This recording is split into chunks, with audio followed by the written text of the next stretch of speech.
You've been taught to worry, to plan, to control, to fix every little thing before it falls apart. They told you that if you care enough, prepare enough, try hard enough, you'll finally feel safe. But you don't, do you? Your mind keeps spinning even when everything looks fine. You lie awake thinking about what could go wrong, what you should have said, what you might lose. And deep down, you know, this isn't living. It's surviving on fear disguised as responsibility. The truth is, peace doesn't come from solving every problem. It comes from seeing that most of them were never real to begin with. The Buddhists knew this long before psychology gave it a name.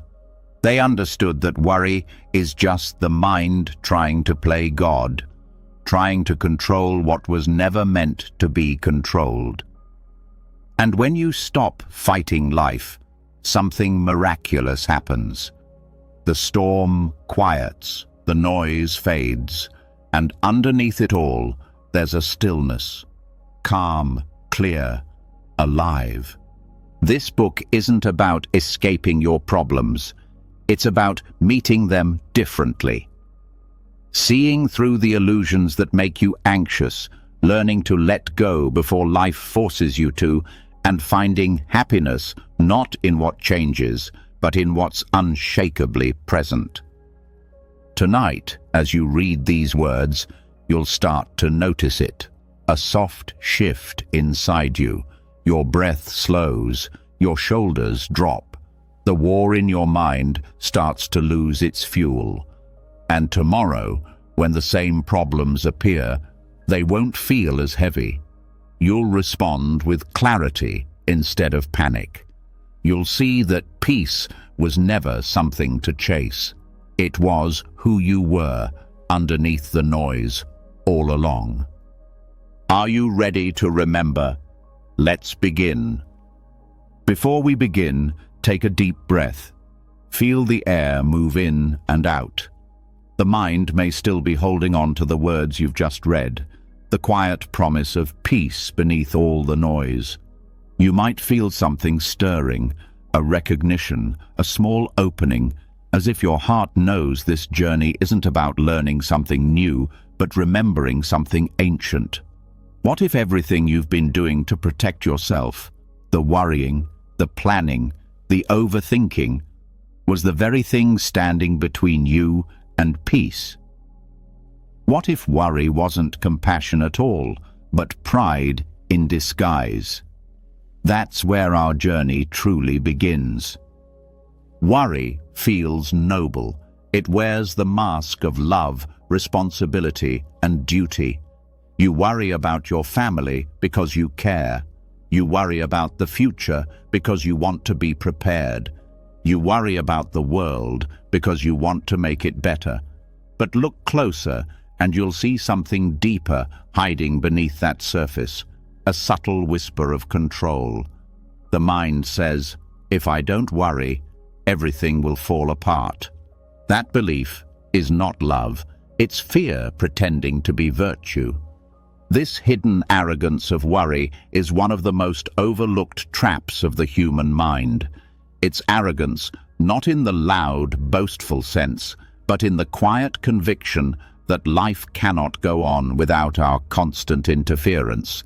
We believe our worry keeps people safe, keeps situations under control, and keeps the future secure. But when we look closely, we see that worry doesn't actually change reality. It only distorts our perception of it. It drains the present moment of its peace and replaces it with illusion. Buddhism teaches that this illusion comes from the ego, the false sense of I. The ego is like a small king ruling over an imaginary kingdom. It says, I am responsible for everything. I must protect, fix, manage, and prevent pain. It means well. It wants safety, certainty, recognition, but it forgets something essential. The world is vast, and life unfolds according to its own intelligence, not our constant management. When you worry, what you're really saying is, I don't trust life. I don't trust people. I don't trust that things can work out unless I control them. That's not compassion. That's separation. True compassion flows from connection, from seeing yourself and others as part of one living system. But worry builds walls. It says, you and I are separate. I must save you.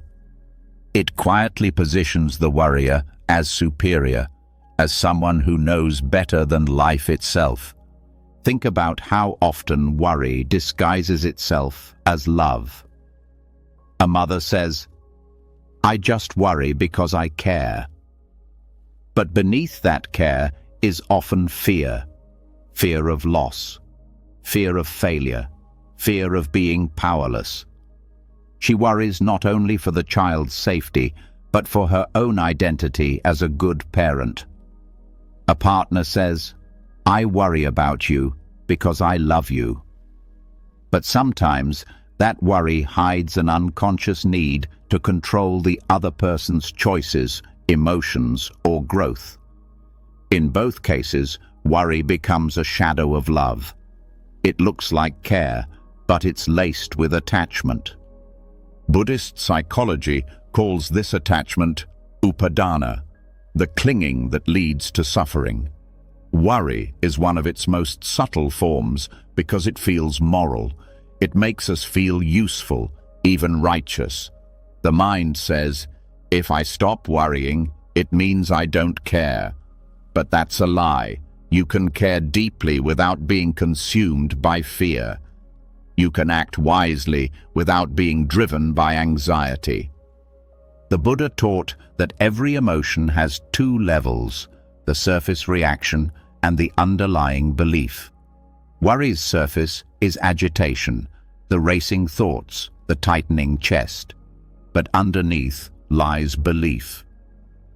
If I don't think about this, something bad will happen.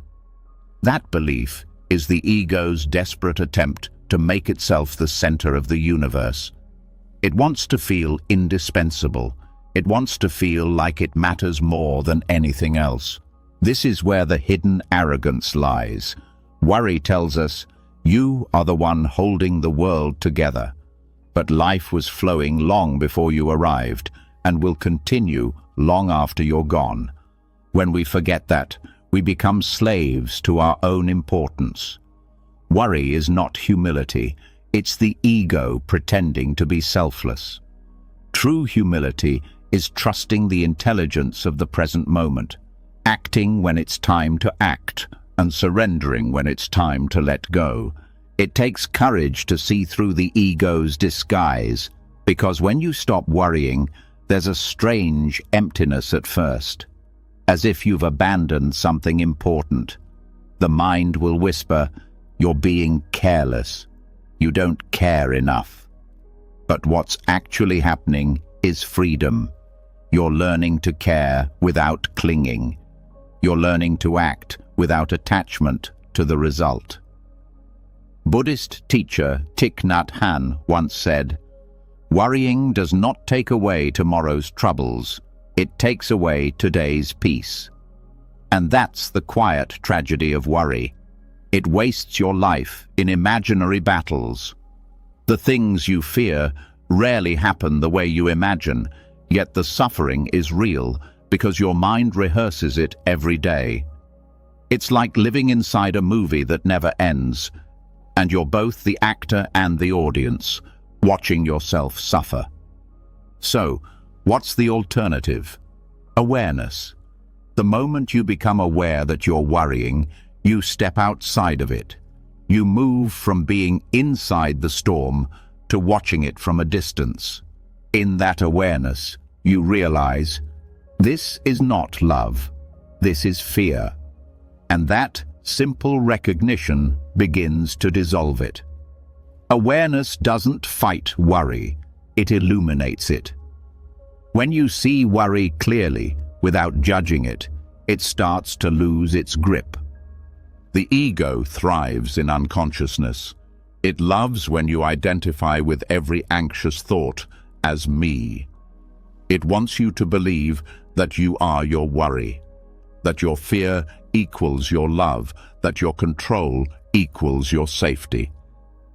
But when you bring mindful attention to it, something profound happens. You begin to see the space between you and your thoughts. You start to sense the stillness beneath the noise. And from that stillness, wisdom arises. The wisdom that knows when to act and when to release. Let's take an example. You're worried about someone you love who's going through a hard time. Your instinct is to fix their pain, to offer advice, to intervene. But often, that intervention comes from your own discomfort with their suffering. You want them to be happy so you can stop feeling uneasy. Compassion becomes conditional. True compassion, on the other hand, allows space for others to have their experience. It trusts their path, their process, their lessons. It doesn't need to control the outcome. In Zen practice, this is called non-clinging compassion. You can care without holding. You can love without owning. When you live from this space, you're not trying to manipulate life into matching your idea of how it should be. You're meeting life as it is and responding with wisdom instead of fear. Every act of worry reinforces the illusion that you are separate from life. It's as if the ocean forgot it was water and started trying to control its own waves. But you can't control the tide.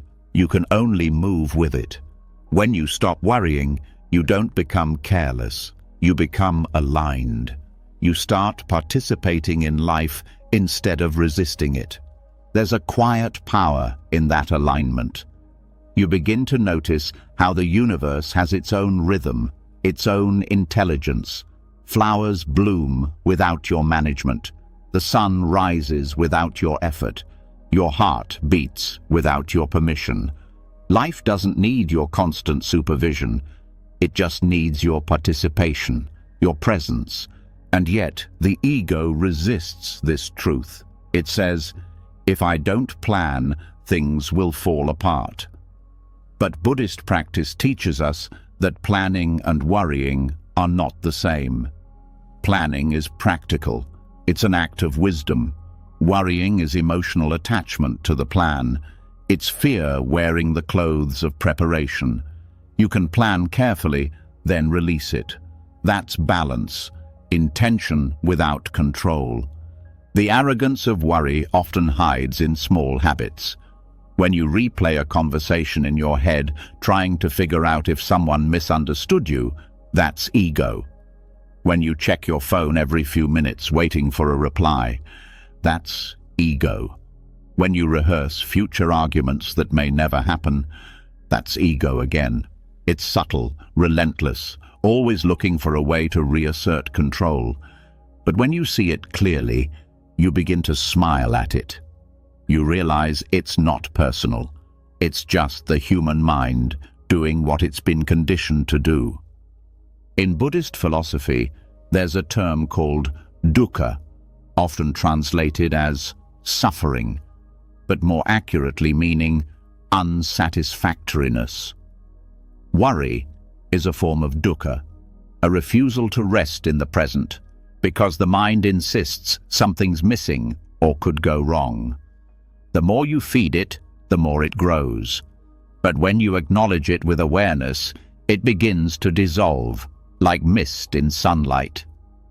The practice, then, is simple, but not easy. Notice your worry without feeding it. Don't label it as bad or good, just see it. Feel how it tightens your chest, how it narrows your breath, how it creates distance between you and life. Then breathe into it. Every breath is a gentle reminder that you're here, now, safe. Slowly, the energy that was trapped in worry begins to transform into presence. Presence is the antidote to arrogance. It doesn't claim to know or control, it simply is. When you live in presence, you no longer feel the need to manage life. You flow with it. And that flow is where real peace lives.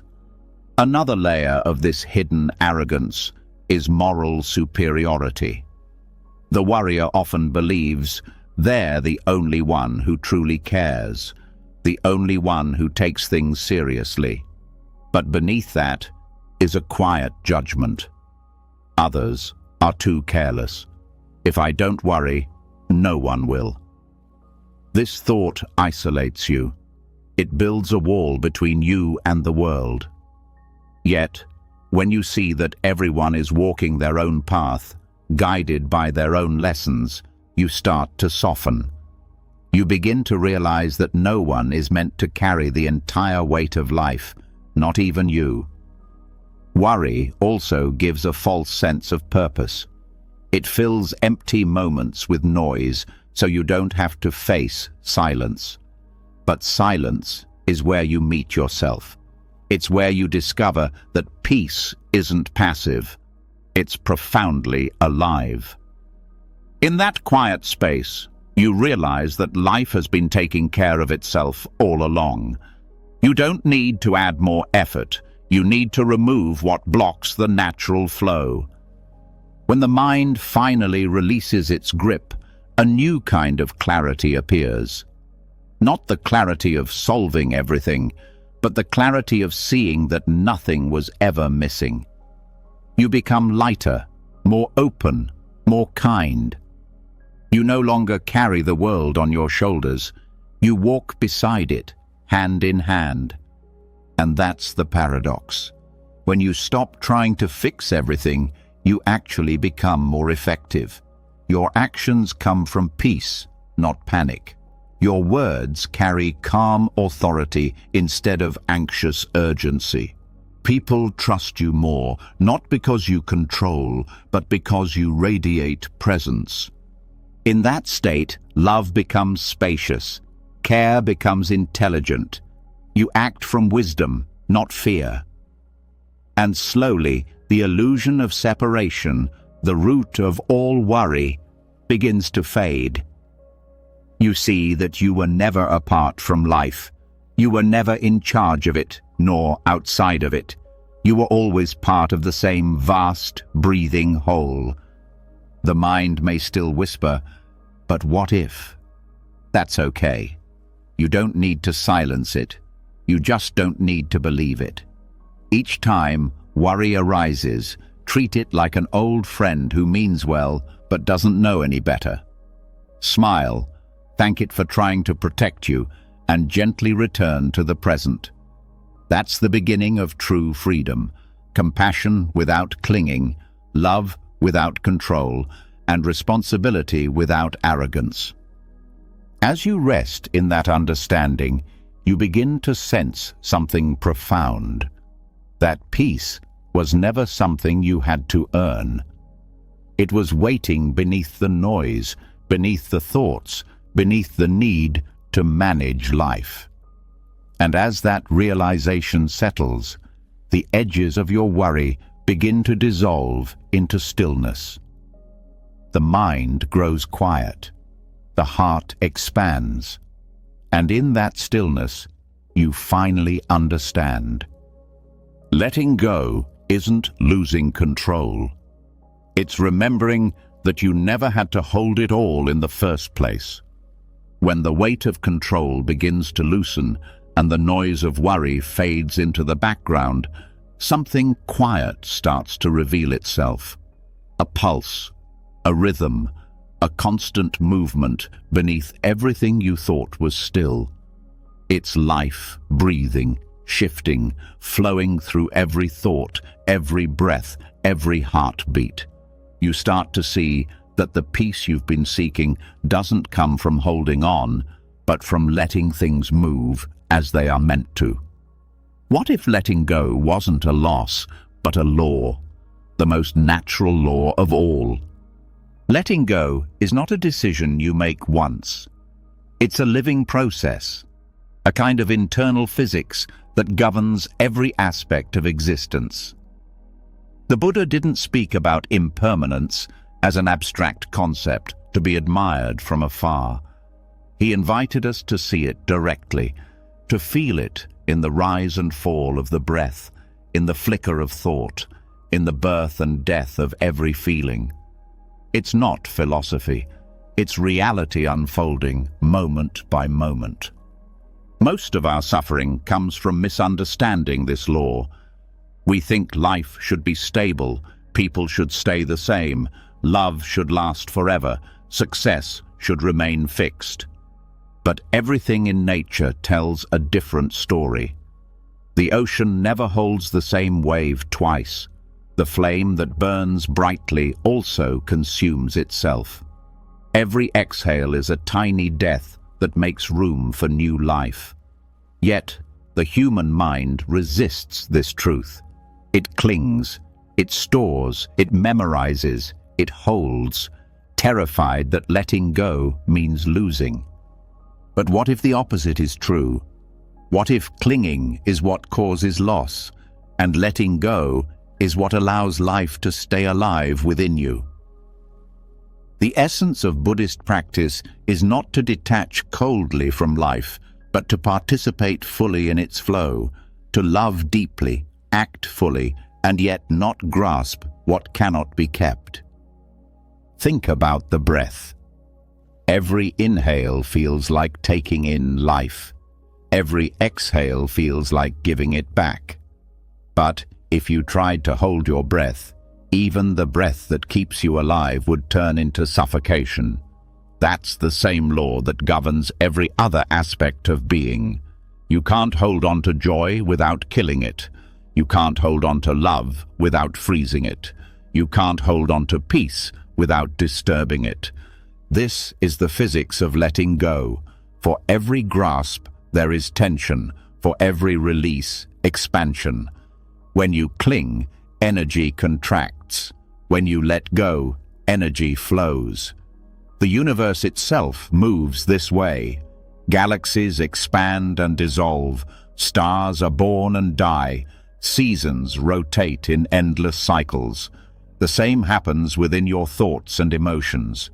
What you call me is not a fixed thing, but a constantly moving stream. To resist impermanence is to resist the truth of your own nature. Letting go, then, is not passive. It's the most courageous form of participation in life. It means saying yes to the entire process, not just the parts that feel good, but also the endings, the changes, the unknowns. When something ends, the ego says, "This shouldn't happen." But awareness says, "This is part of the flow." People often ask, "How do I let go?" as if it were a technique or a button to press. But letting go is not something you do. It's something that happens when you see clearly.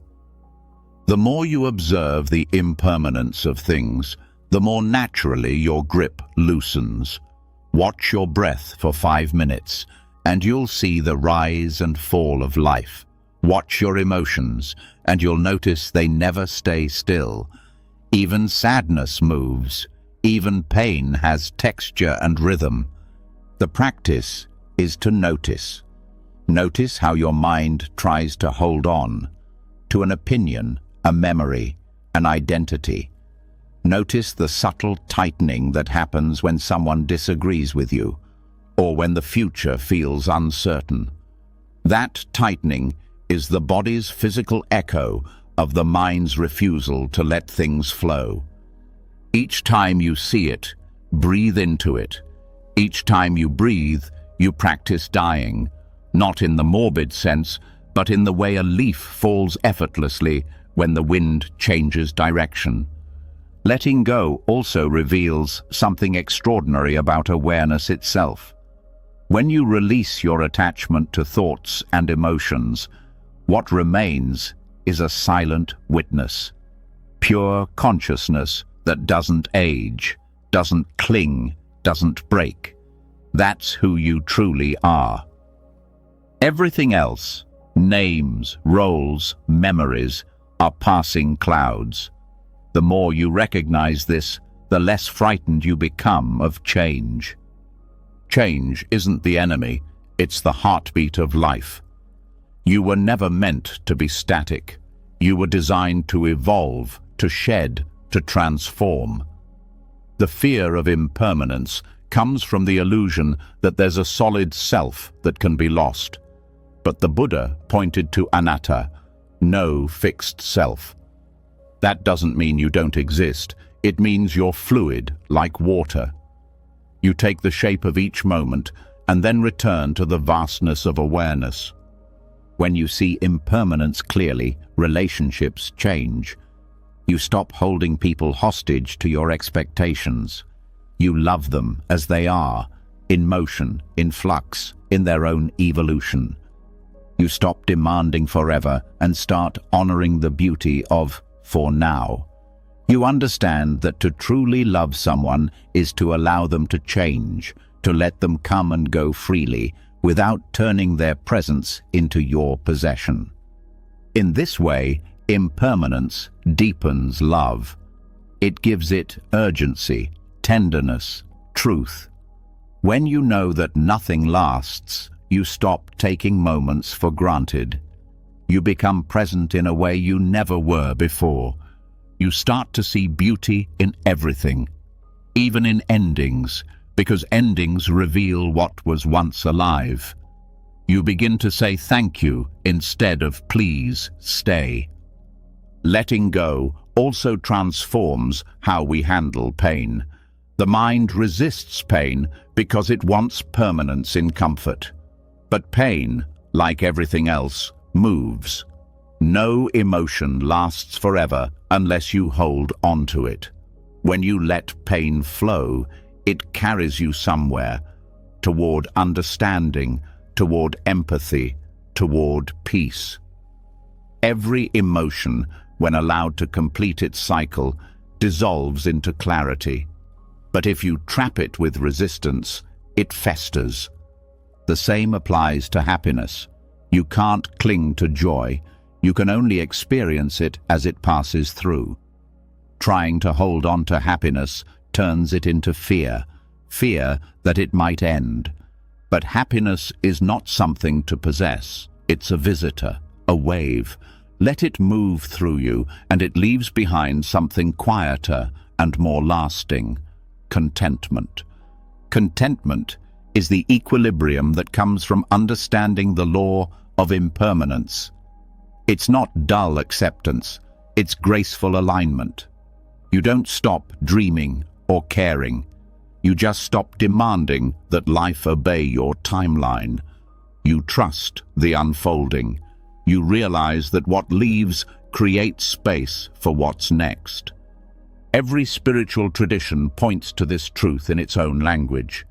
Physics calls it entropy, the constant transformation of energy. Nature calls it seasons. Buddhism calls it anicca, impermanence. And you, as part of this great web, are subject to the same law.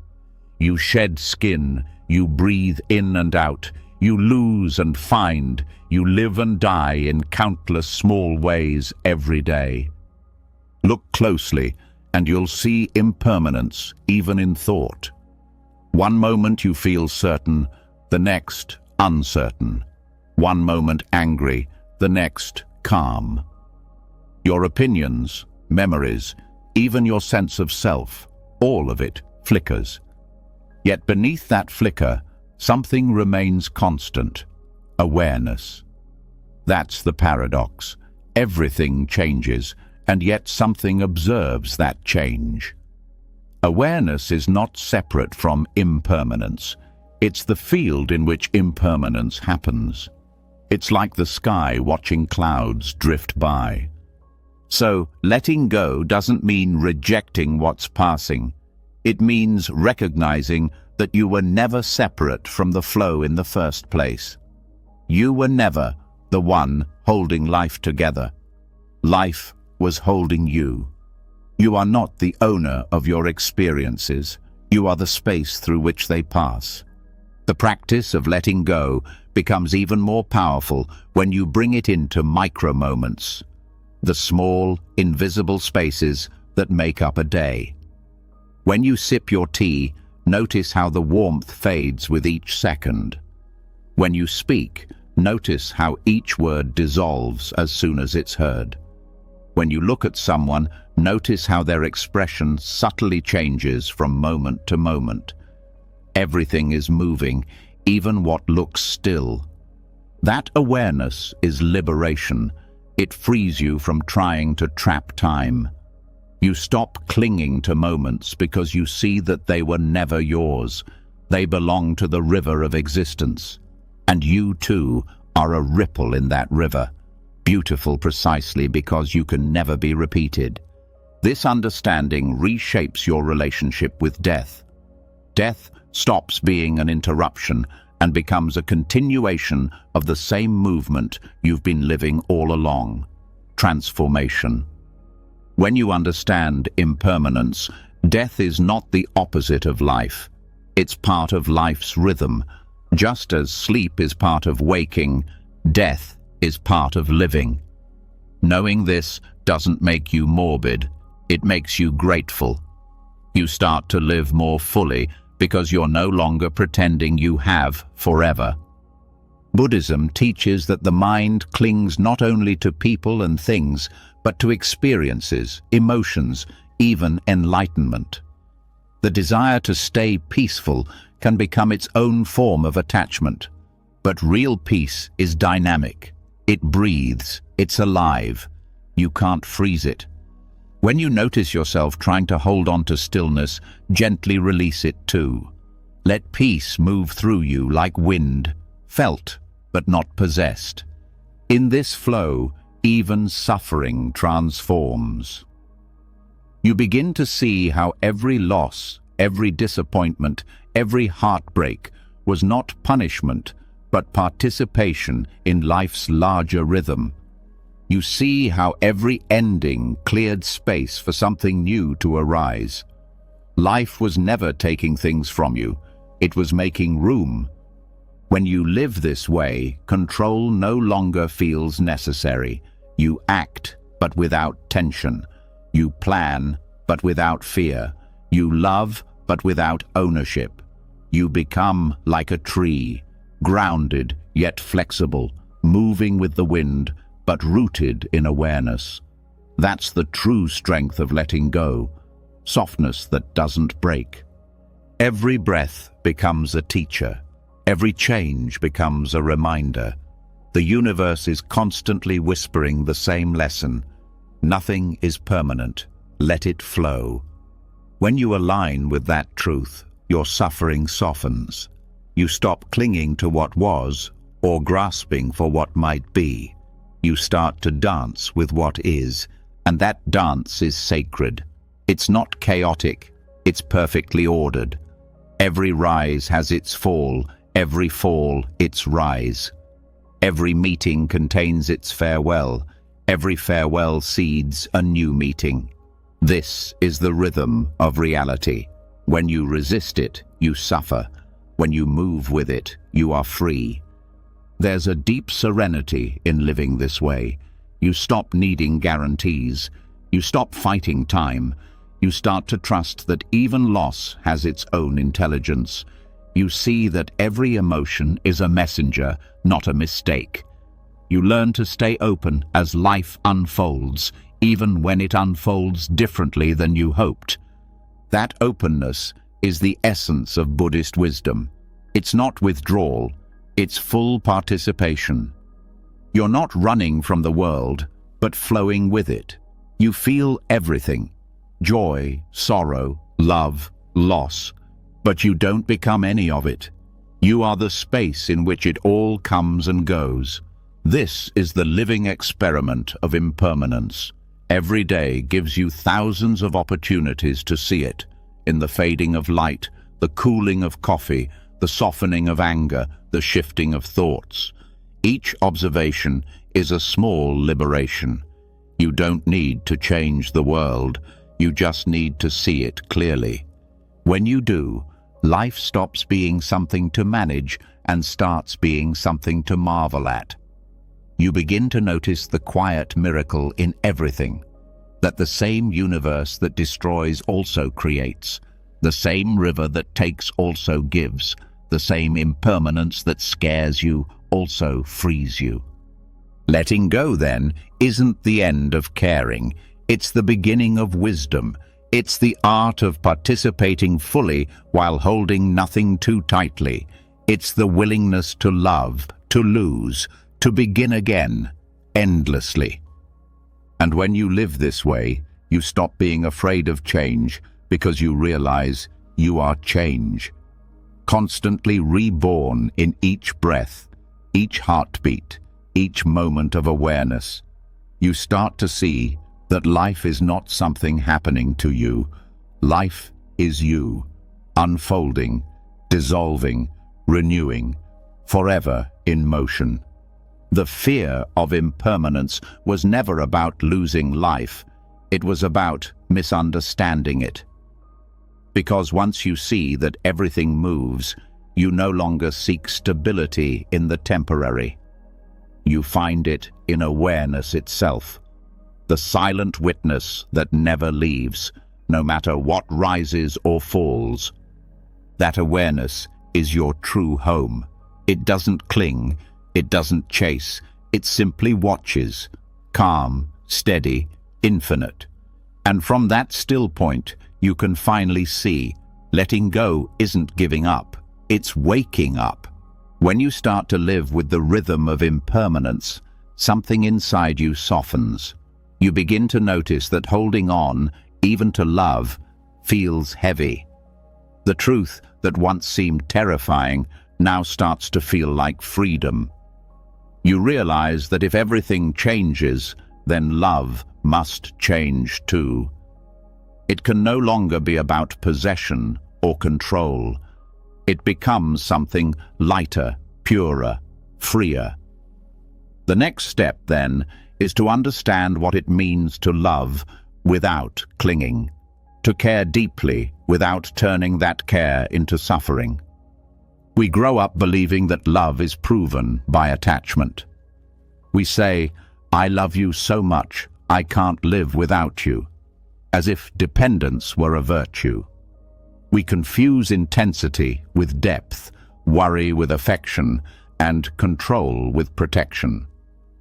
But love, as taught in Buddhist practice, is not about owning outcomes. It's about freeing both yourself and the one you love from the prison of expectation. It's compassion without chains, care that doesn't demand a return, attention that doesn't seek validation, warmth that doesn't burn with anxiety. When you start to see how impermanence works, you understand why clinging destroys love.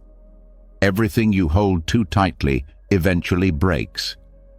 Not because it's weak, but because your grasp suffocates it. You can't hold a flower without crushing it, and you can't hold a person's happiness without dimming their light. True compassion gives others space to grow, fall, and rise again, without making their journey about your comfort. This is one of the hardest lessons to embody because love feels personal. It feels like mine. You love your partner, your child, your friend, and your heart says, "I want them to be happy." But beneath that noble wish hides a subtle demand. I want them to be happy the way I think they should be. And there it is, attachment disguised as care. The moment love becomes about how someone should feel, act, or live, it stops being love and becomes ownership. In Buddhism, compassion, karuna, is not sentimental, it's intelligent.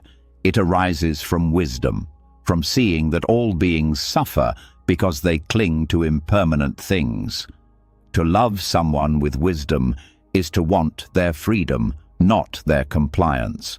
It means you support their path, even when it leads away from you.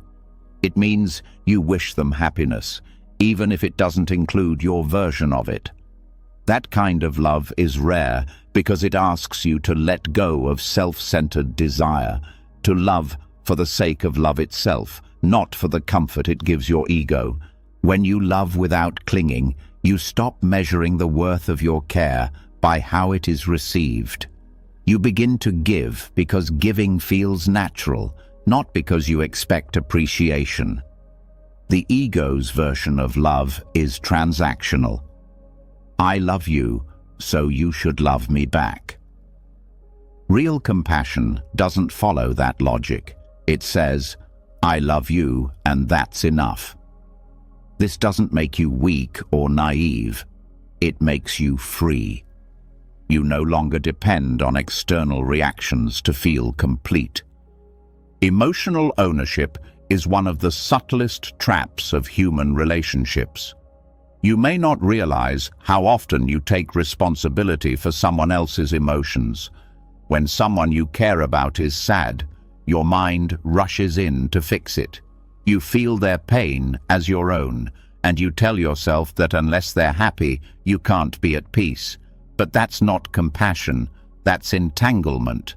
It's an unconscious belief that your well-being depends on their emotional state. In truth, every person's happiness is their own journey. You can walk beside them, offer support, and radiate kindness, but you cannot carry their suffering for them. You can't take away their lessons without taking away their growth. When you understand this, you stop rescuing people from the very experiences that will awaken them. You begin to love with open hands, supportive but not grasping. This doesn't mean becoming cold or detached. Detachment in Buddhism doesn't mean indifference, it means balance. It's the space between love and control. It allows you to feel everything fully, but without drowning in it. When someone you love suffers, you feel compassion, but you don't make their suffering your identity. You can hold their pain gently, knowing that it's part of their evolution. You can be present without losing yourself. To cultivate compassion without clinging, start by observing how attachment appears in small moments. When your child cries, notice your impulse to immediately fix it. When your partner seems distant, notice how your mind starts building stories. Did I do something wrong? Do they still care? Those stories are attachment in motion. They're not love, they're the fear of loss. The key is to pause before reacting. Breathe, feel the discomfort, allow the emotion to be there without acting from it. That pause is where wisdom enters. It's where you realize that love doesn't need to control, it only needs to understand. Sometimes the kindest thing you can do is to listen without offering advice, to hold someone's hand without trying to rearrange their world. Compassion is not fixing, it's witnessing. It's the willingness to sit with another person's pain without needing it to disappear. In Buddhist texts, there's a practice called metta bhavana, or loving kindness meditation. It begins with wishing well for yourself. May I be happy. May I be free from suffering. Then it expands to others, friends, strangers, even enemies. What's profound about this practice is that it teaches you to love without boundaries, without conditions. You don't say, may you be happy if you do what I want. You say, may you be happy, period. That's pure compassion, love stripped of self-interest. This form of compassion changes how you relate to everyone. You stop labeling people as mine. You see that each being is walking their own path through joy and pain, guided by their own karma, their own lessons. You stop interfering with that process and start respecting it. That respect is sacred. It says, I trust your journey, even when I don't understand it. Many people fear that if they stop attaching, they'll stop caring. But the opposite happens. When you let go of ownership, love expands. It's no longer limited by expectation or fear. You begin to care for everyone, not just those who serve your emotional needs. Compassion becomes universal. You start to see that all beings, human, animal, even those who've hurt you, are driven by the same longing for happiness.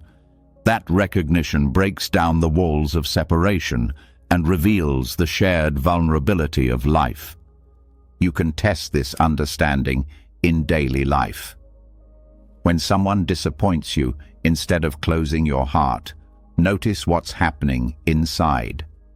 The mind says, "They shouldn't have done that." But underneath, what's really being hurt is the ego's attachment to a certain image. They should behave in a way that keeps me comfortable. When you see that clearly, compassion arises naturally. You realize they're acting from their own conditioning, their own confusion, their own suffering. And that awareness transforms judgment into empathy. This doesn't mean tolerating harm or allowing abuse.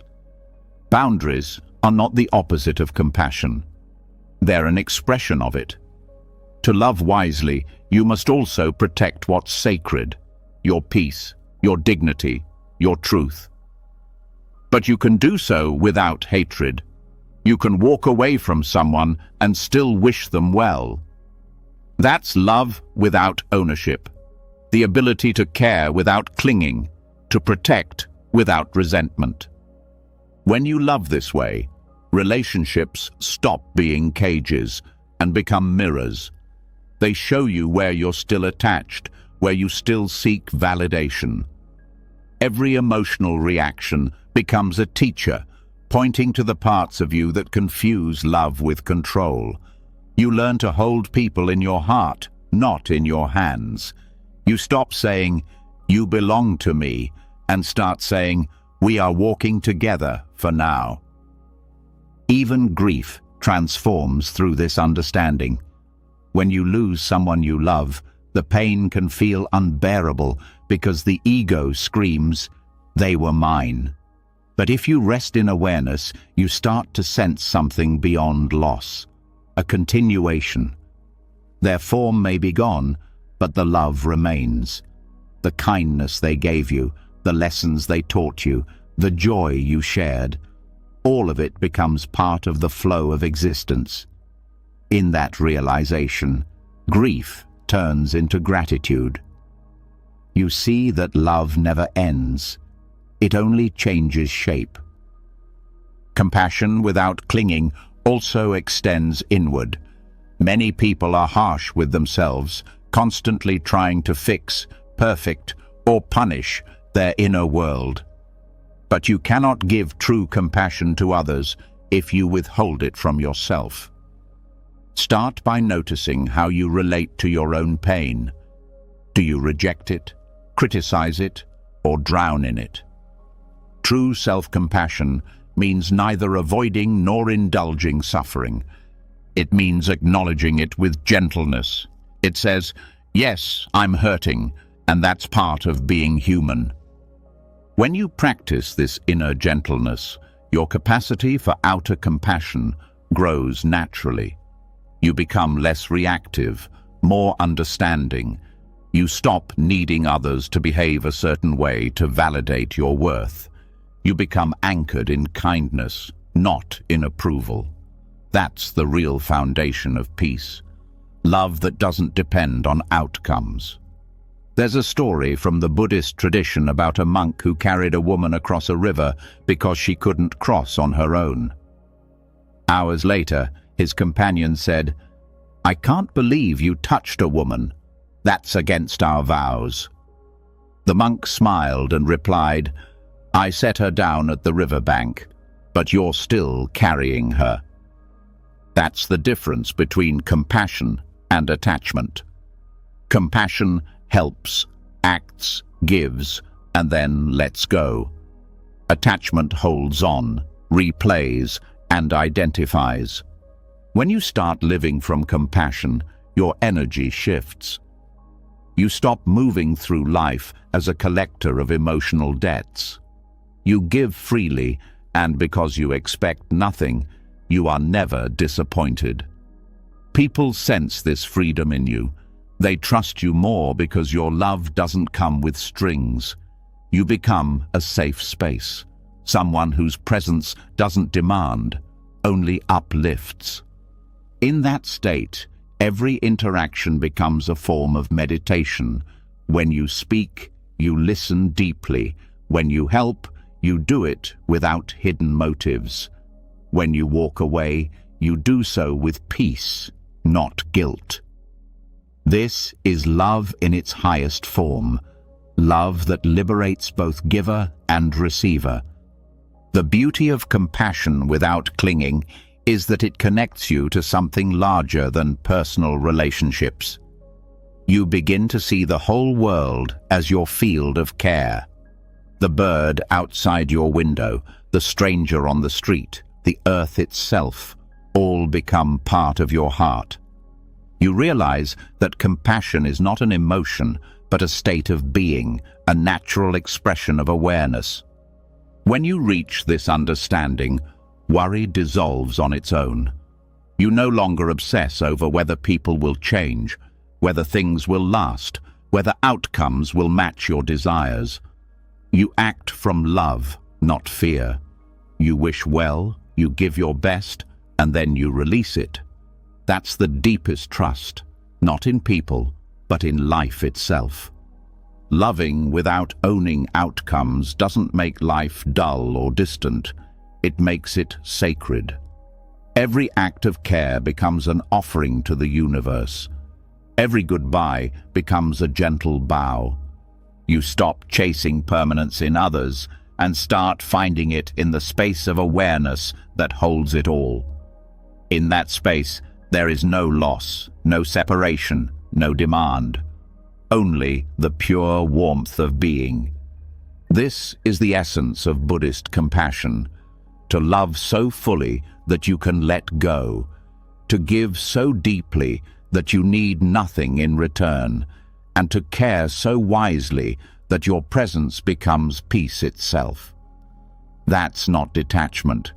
That's the highest form of connection. The kind that asks for nothing and therefore loses nothing. And as you move forward on this path, you begin to see how this kind of love changes everything. Your relationships, your work, even the way you breathe. It teaches you that peace isn't found in holding on, but in opening up. And the more you open, the more love flows through you. Endless, effortless, unconditional. When love becomes free from ownership, something remarkable begins to unfold. The heart, once heavy with attachment, starts to breathe. You no longer measure your worth by what stays or leaves. Compassion turns into spaciousness, and in that space you begin to hear a new silence, the quiet hum of contentment. It's gentle, almost hidden, but once you feel it, you recognize it as the essence of peace. That silence whispers one word that the restless mind rarely understands: enough. To live with a sense of enough is not resignation, it's liberation. The world constantly tells you that you must do more, have more, become more. The noise of modern life thrives on dissatisfaction. Every advertisement, every comparison, every social cue repeats the same message. You are not enough until you achieve something else. But the mind that always wants more never rests. It runs from moment to moment like a thirsty traveler in a desert, drinking mirages. In Buddhist teaching, this craving is called tanha, thirst. It's not just the desire for pleasure or material things, but the subtle inability to be content with what is. Even spiritual seeking can become a form of tanha when it's driven by the idea that peace is somewhere else.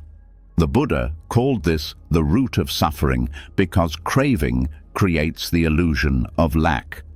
You believe peace will come once you reach the next milestone, a better job, a perfect relationship, a quieter mind. But when you get there, the mind simply moves the goalpost. The cycle continues endlessly. The wisdom of enough is not about renouncing life or rejecting desire. It's about redefining the nature of desire itself. Instead of grasping, it becomes participation. Instead of hunger, it becomes appreciation. When you live from inner sufficiency, you no longer chase life.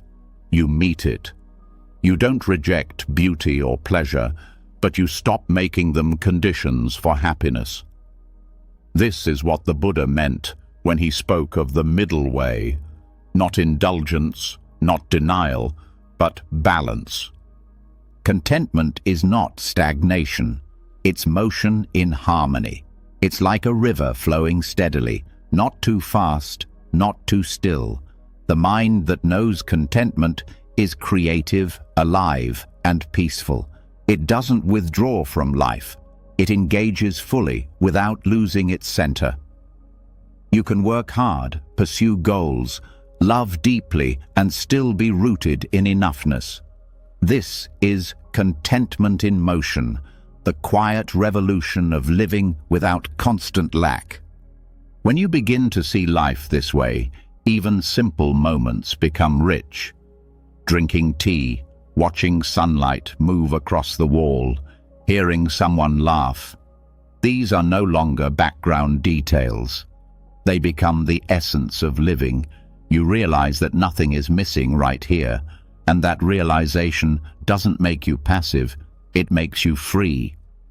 But reaching this state requires unlearning centuries of conditioning. Society trains the mind to equate happiness with accumulation. From a young age, we are taught to compete, to compare, to measure worth through status and success.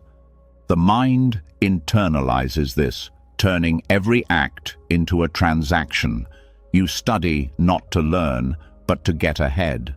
You work not to contribute, but to acquire. Even rest becomes another achievement. I meditate to be more productive. This restless economy of desire is what keeps modern anxiety alive. It's not just about material wealth, it's psychological. We crave validation, attention, progress. Even when our physical needs are met, our emotional hunger keeps growing. It's like eating salt water. The more we drink, the thirstier we become. Buddhist economics offers a radical alternative. Wealth measured not by what you accumulate, but by what you can enjoy without clinging. In this view, simplicity is not deprivation, but sophistication, the ability to find joy without dependence. You start to realize that happiness is not expensive, it's simply hidden under layers of wanting. To understand this deeply, look at the nature of desire itself. Desire is energy. It moves, it vibrates. When it flows naturally, it creates creativity, love, and growth. But when it becomes distorted by attachment, it turns into greed and worry. The difference lies in direction. One flows outward with generosity, the other contracts inward with fear. The Buddha didn't teach the end of desire, but the end of craving. Desire can be skillful when it's rooted in awareness. You can desire to help, to create, to evolve, without becoming enslaved by the result.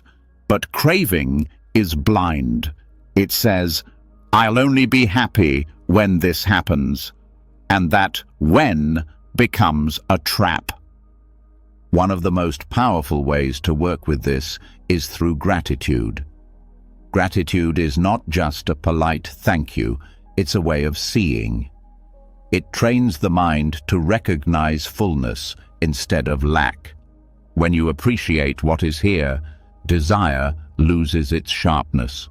You still move, still grow, but the movement is joyful, not desperate. Gratitude turns life into sufficiency. It dissolves the illusion that happiness is somewhere else. Try it for a day. Every time your mind says, "I wish I had," pause and name 3 things you already have that support your life: your breath, your body, the warmth of sunlight.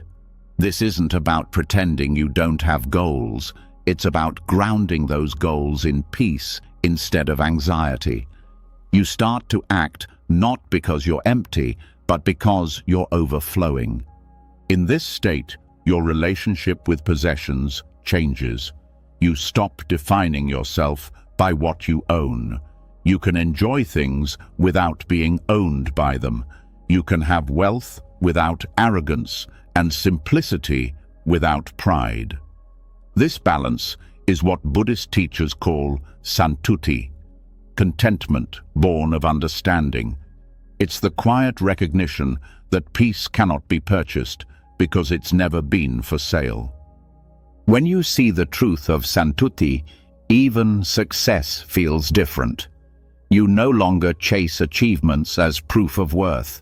They become expressions of your inner abundance. You still build, create, strive, but with ease, not desperation. You work because it brings meaning, not because you fear being left behind. You rest because rest is part of life, not a luxury earned through exhaustion.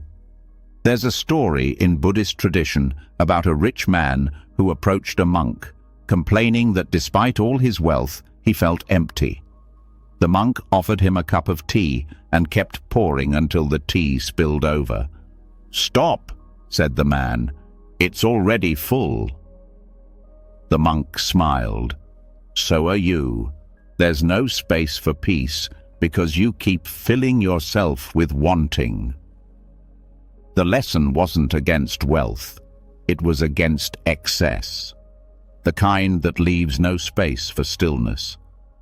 True abundance begins when you recognize that nothing external can complete what was never broken. The mind addicted to more can never rest because it keeps moving the finish line. It says, "I'll be happy when," and then changes the condition.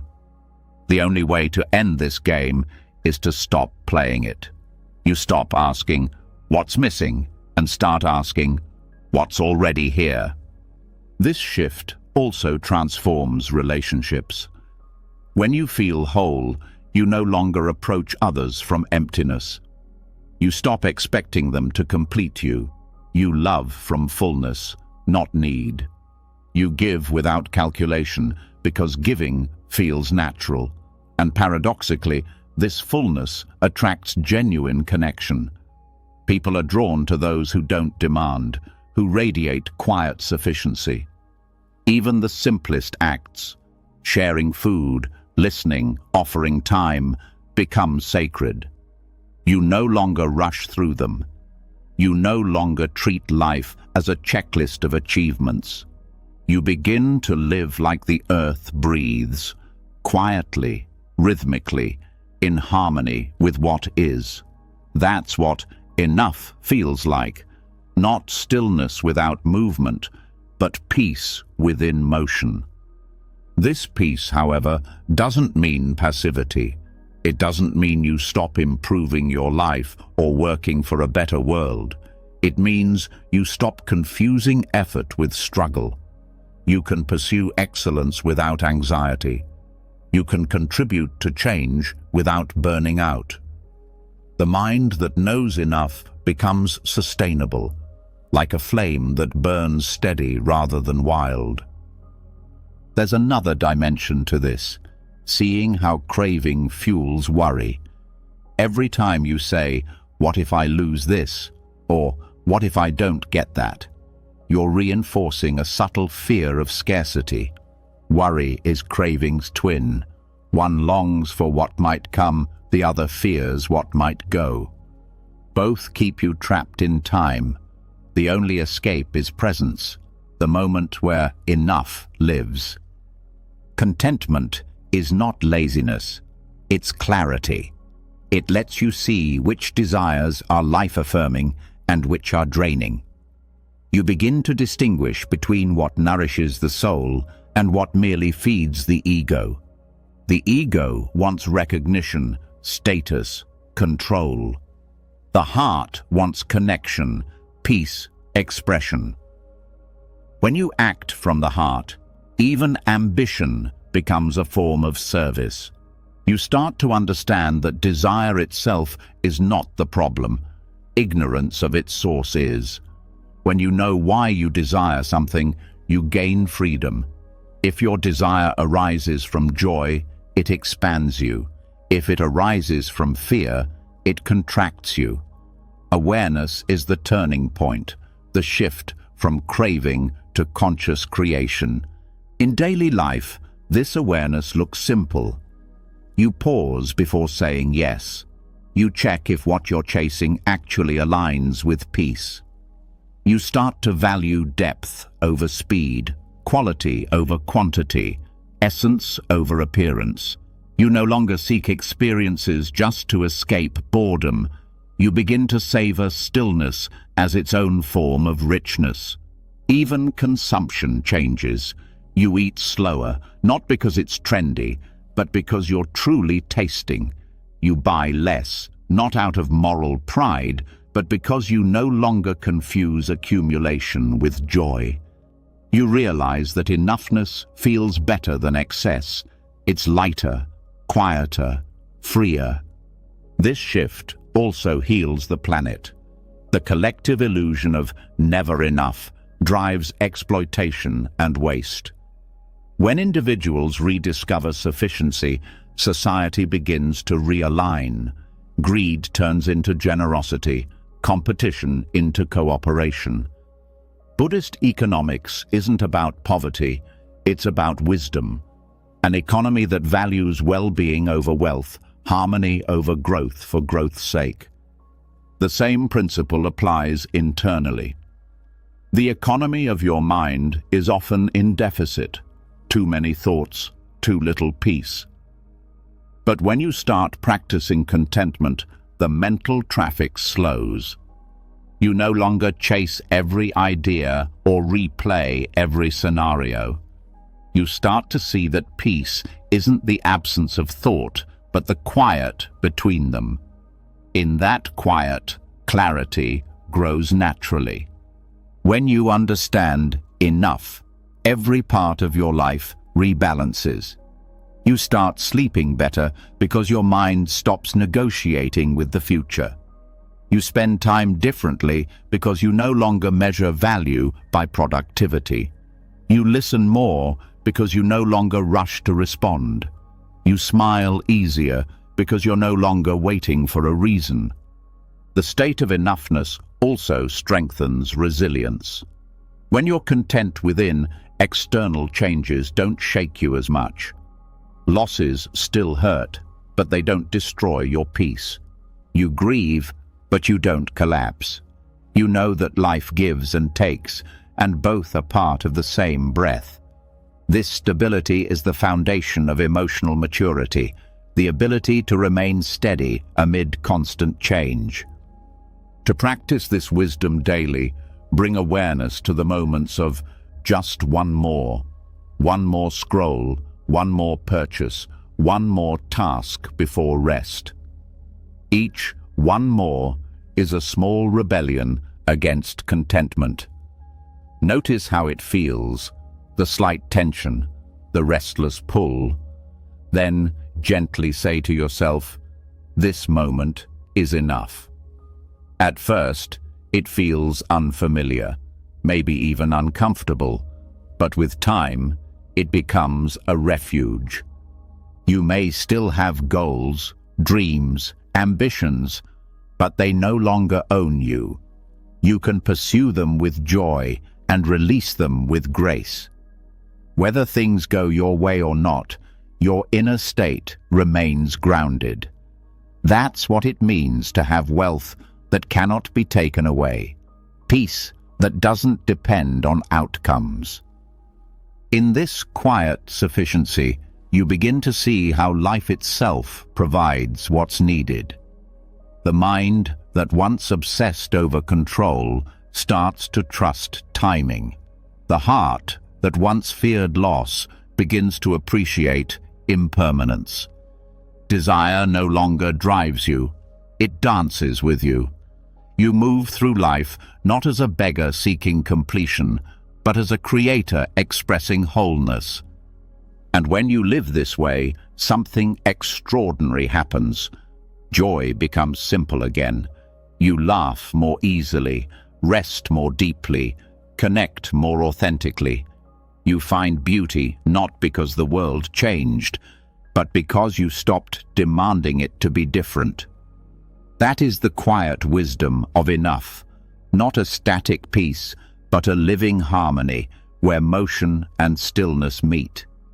When you rest in this awareness, worry has nowhere to grow. The anxious mind feeds on lack, but when you know you are enough, lack disappears. You no longer wake up chasing fulfillment, you wake up expressing it. That's the highest form of abundance, to move through the world light, open and satisfied, knowing that whatever comes or goes, the heart remains full. From this fullness, you begin to act differently. Every gesture becomes generous, every word carries ease, every silence feels complete. This is the true wealth that Buddhist wisdom points to. Not gold, not status, not possessions, but a mind that rests easily in itself. And when the mind rests, life unfolds naturally, gracefully, without struggle. That is the miracle hidden inside the word enough, not the end of desire, but the end of dissatisfaction. Not the quiet of emptiness, but the quiet of wholeness. A stillness that moves, a motion that rests. And from here, the next lesson begins. How to meet the peace that feels almost too still to trust, and how to stay awake when silence feels like emptiness. When you finally begin to rest in the quiet satisfaction of enough, a new kind of stillness begins to form inside you. Soft, spacious, weightless. It's the kind of peace you once thought you wanted, the silence that follows years of noise. Yet, when it arrives, something strange happens. Instead of comfort, you might feel unease. The silence feels too large, the calm almost hollow. After a lifetime of running, stopping feels unnatural. That quiet, the one you worked so hard to find, starts to feel like emptiness. This is one of the most misunderstood stages of awakening. Many people long for peace, but few are ready to live with it. The mind, conditioned by years of noise, interprets stillness as absence. It's like stepping out of a crowded marketplace into a vast, open desert. The sudden lack of sound feels like loss. You're not actually missing anything, you're simply not distracted anymore.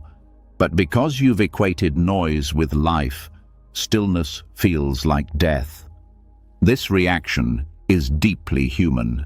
The mind has spent decades identifying with activity, thinking, solving, fixing, striving. When that movement quiets, the ego panics. It whispers, "Something's wrong. This can't be it." You start searching again, looking for something to fill the space. A new goal, a new problem, a new improvement. But this reflex to fill the void is exactly what keeps you from experiencing peace fully. The fear of emptiness arises because stillness exposes what we've been avoiding. Beneath the layers of doing, there's a naked awareness, vast, and silent. Meeting it feels like standing face to face with yourself for the first time, without distraction, without story. The ego resists this encounter because it thrives on identity. It wants to be something, useful, productive, successful. But pure awareness is not something. It simply is. And that terrifies the conditioned mind, which survives by labeling, comparing, and controlling. Buddhist teachings describe this stage as the emptiness that reveals fullness. The paradox is that what feels like nothing is actually everything. But to reach that understanding, you must first pass through discomfort. It's not a flaw in your practice, it's the natural unraveling of habit. When you stop clinging to mental noise, the silence that remains can feel unbearable at first because it confronts you with raw existence. There's no entertainment, no distraction, no role to play, just being. In that first contact with stillness, many people retreat. They reach for their phone, for a conversation, for any form of stimulation. They say, "I can't meditate, it's too quiet," or "I need to be busy, or I'll go crazy." But what they're really saying is, "I don't yet trust peace." The challenge isn't that peace is uncomfortable, it's that we're addicted to agitation. The mind would rather be in chaos than in calm, because chaos keeps it feeling alive, even if it's painful. This addiction to noise shows up in subtle ways. Even in moments of rest, you check for updates, replay old conversations, plan the next task. Silence threatens the identity you've built from constant engagement. You equate movement with purpose, so when there's nothing to do, you feel invisible. But that feeling of invisibility is not a loss. It's a doorway. It's life inviting you to step beyond your story into something boundless. In Buddhist psychology, this resistance is called dukkha of emptiness, the unease that comes from confronting impermanence without distraction. When the mind no longer finds security in external things, it looks inward. And what it meets first is space. That space feels empty only because you've been taught to find meaning in form. But awareness itself is not empty. It's luminous, alive, aware. The more you stay with it, the more you begin to sense that silence is not the absence of life, but its foundation. Learning to stay present with emptiness is like letting your eyes adjust to darkness. At first, everything looks blank. You feel lost, disoriented. But slowly, shapes begin to appear. You start to notice subtle details, the rhythm of your breath, the hum of your heartbeat, the pulse of life itself. The same happens in meditation and daily stillness. When the outer noise fades, inner clarity emerges. You start to see not only what's around you, but what's within you. This clarity can be unsettling because it reveals patterns that noise once concealed. You start noticing the restlessness underneath your actions, the craving behind your kindness, the subtle tension in your smile. Seeing these truths can hurt, but this discomfort is purification.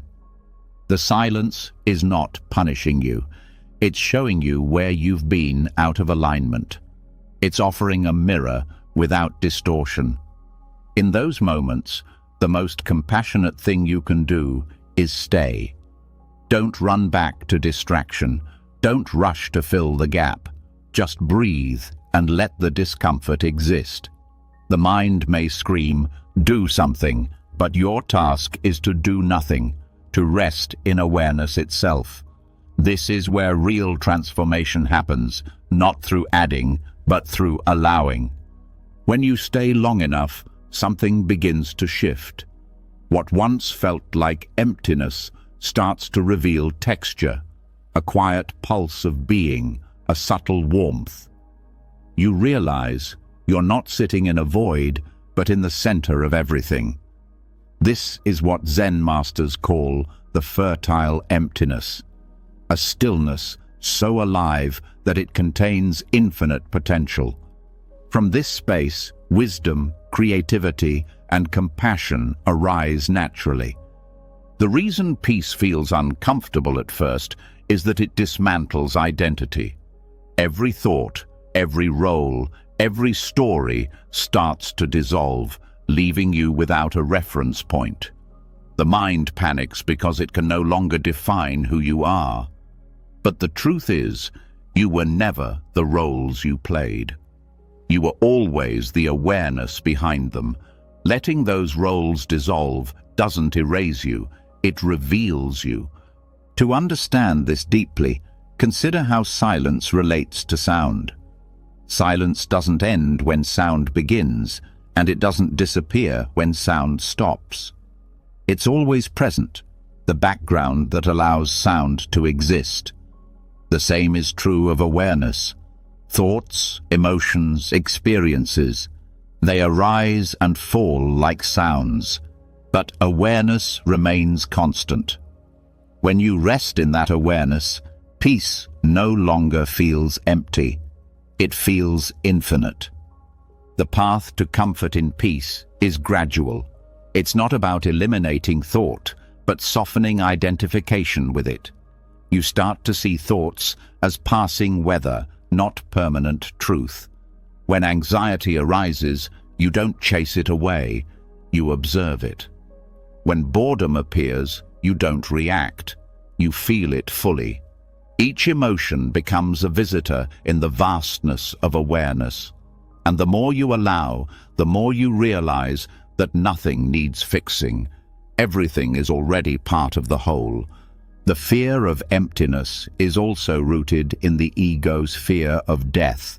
Stillness feels like dying because it dissolves the illusion of separateness. But it's not physical death.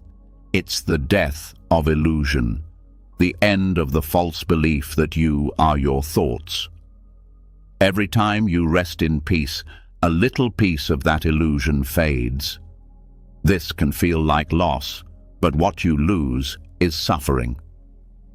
One practical way to work with this is through micro moments of silence. Between two breaths, between two thoughts, between two words, pause. Don't fill the gap. Feel it. At first, the gap feels awkward, like a glitch in the flow of life. But as you rest there more often, you realize that the gap is life. It's the space where everything arises and dissolves. Even daily activities can become gateways to this stillness. When you walk, feel your feet touch the ground without rushing to the next step. When you wash dishes, notice the sound of water, the texture of the plate, the rhythm of your movement. These simple moments become teachers of presence. The more you practice, the more natural stillness feels, not as an interruption, but as the undercurrent of everything. In the modern world, this kind of peace is rare because society celebrates stimulation. We are rewarded for speed, noise, and visibility. Silence is mistaken for weakness, rest for laziness, reflection for idleness. Yet the greatest clarity often arises from quiet observation. Many breakthroughs in art, science, or wisdom emerge not from constant thinking, but from moments of still awareness where the mind stops interfering and allows insight to surface. The key is to shift your relationship with emptiness from fear to curiosity. Instead of labeling it as void, start exploring it as space. Ask yourself, what is this stillness showing me? Often, it reveals truths you've been too busy to hear, buried emotions, forgotten dreams, intuitive knowing. The silence isn't empty. It's filled with the intelligence of life itself. As this relationship deepens, the discomfort fades. You start craving silence the way you once craved noise. It becomes nourishment. You realize that peace doesn't make you less engaged with life. It makes you more aware of it. You act more clearly, speak more truthfully, and love more purely because you're no longer reacting from chaos. The transition from restlessness to peace mirrors the journey from addiction to freedom. At first, the absence of your usual distractions feels unbearable, like withdrawal. But if you endure it, you begin to taste something purer than pleasure, contentment without conditions. This is the freedom the Buddha spoke of. Not escape from life, but intimacy with it. Sometimes people ask, if I find peace, won't I lose my motivation? The answer is no.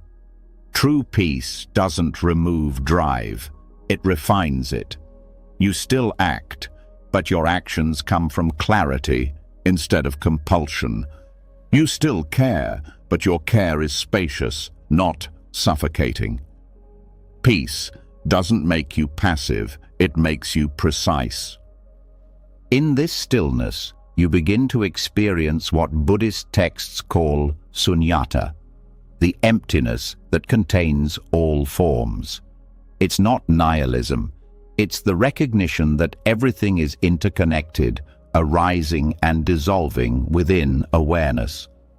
You start to see how even your body, thoughts and emotions are part of a larger dance of energy. You don't possess life, you participate in it. That realization dissolves the fear of emptiness because you see that emptiness is not nothingness, it's potential. Each time you rest in stillness, the fear diminishes. What once felt like void becomes comfort, like returning to the ocean after years on dry land. You start to prefer simplicity over complexity, silence over noise, being over doing. The world doesn't lose color, it gains depth. You start seeing beauty in pauses, meaning in quiet moments, connection in the space between words. Even your relationship with time changes. When the mind is noisy, time feels short, compressed, always running out. But in stillness, time expands. A single breath can feel eternal. You begin to live slower, not because you're lazy, but because you're fully present. You stop measuring moments by productivity and start experiencing them as complete in themselves. The fear of emptiness also dissolves when you realize that awareness has always been there, even in chaos. The same awareness that watches silence was watching noise. The content changes, but the watcher remains the same. This recognition gives you a sense of continuity, not as a person clinging to identity, but as consciousness itself, vast and steady. In this realization, peace becomes familiar. It stops feeling like a void and starts feeling like home. The mind no longer needs to fill every space with thought. You start valuing the gaps, the pauses between words, the quiet after laughter, the stillness before action. You see that these spaces are not interruptions, but essential parts of the symphony of life. Gradually, the distinction between noise and silence dissolves. You start to hear stillness even in movement, peace even in chaos. You realize that silence is not outside you, it's within you. It's not the absence of sound, but the awareness of it. That awareness travels with you everywhere, in conversations, in cities, in crowds. Once you find it, you never truly lose it. The discomfort that once kept you running becomes your greatest teacher. It shows you how to live without needing to escape. It teaches you that peace is not something fragile that can be lost, but a presence that can be recognized. When you stop fearing emptiness, you stop fearing yourself. And when you stop fearing yourself, you stop fearing life. From that space, worry dissolves naturally.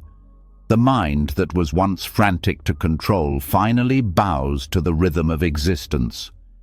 You stop filling the silence with thoughts, and instead let silence fill you. You realize that this so-called emptiness is the same ground from which love, joy, and wisdom arise. It was never empty.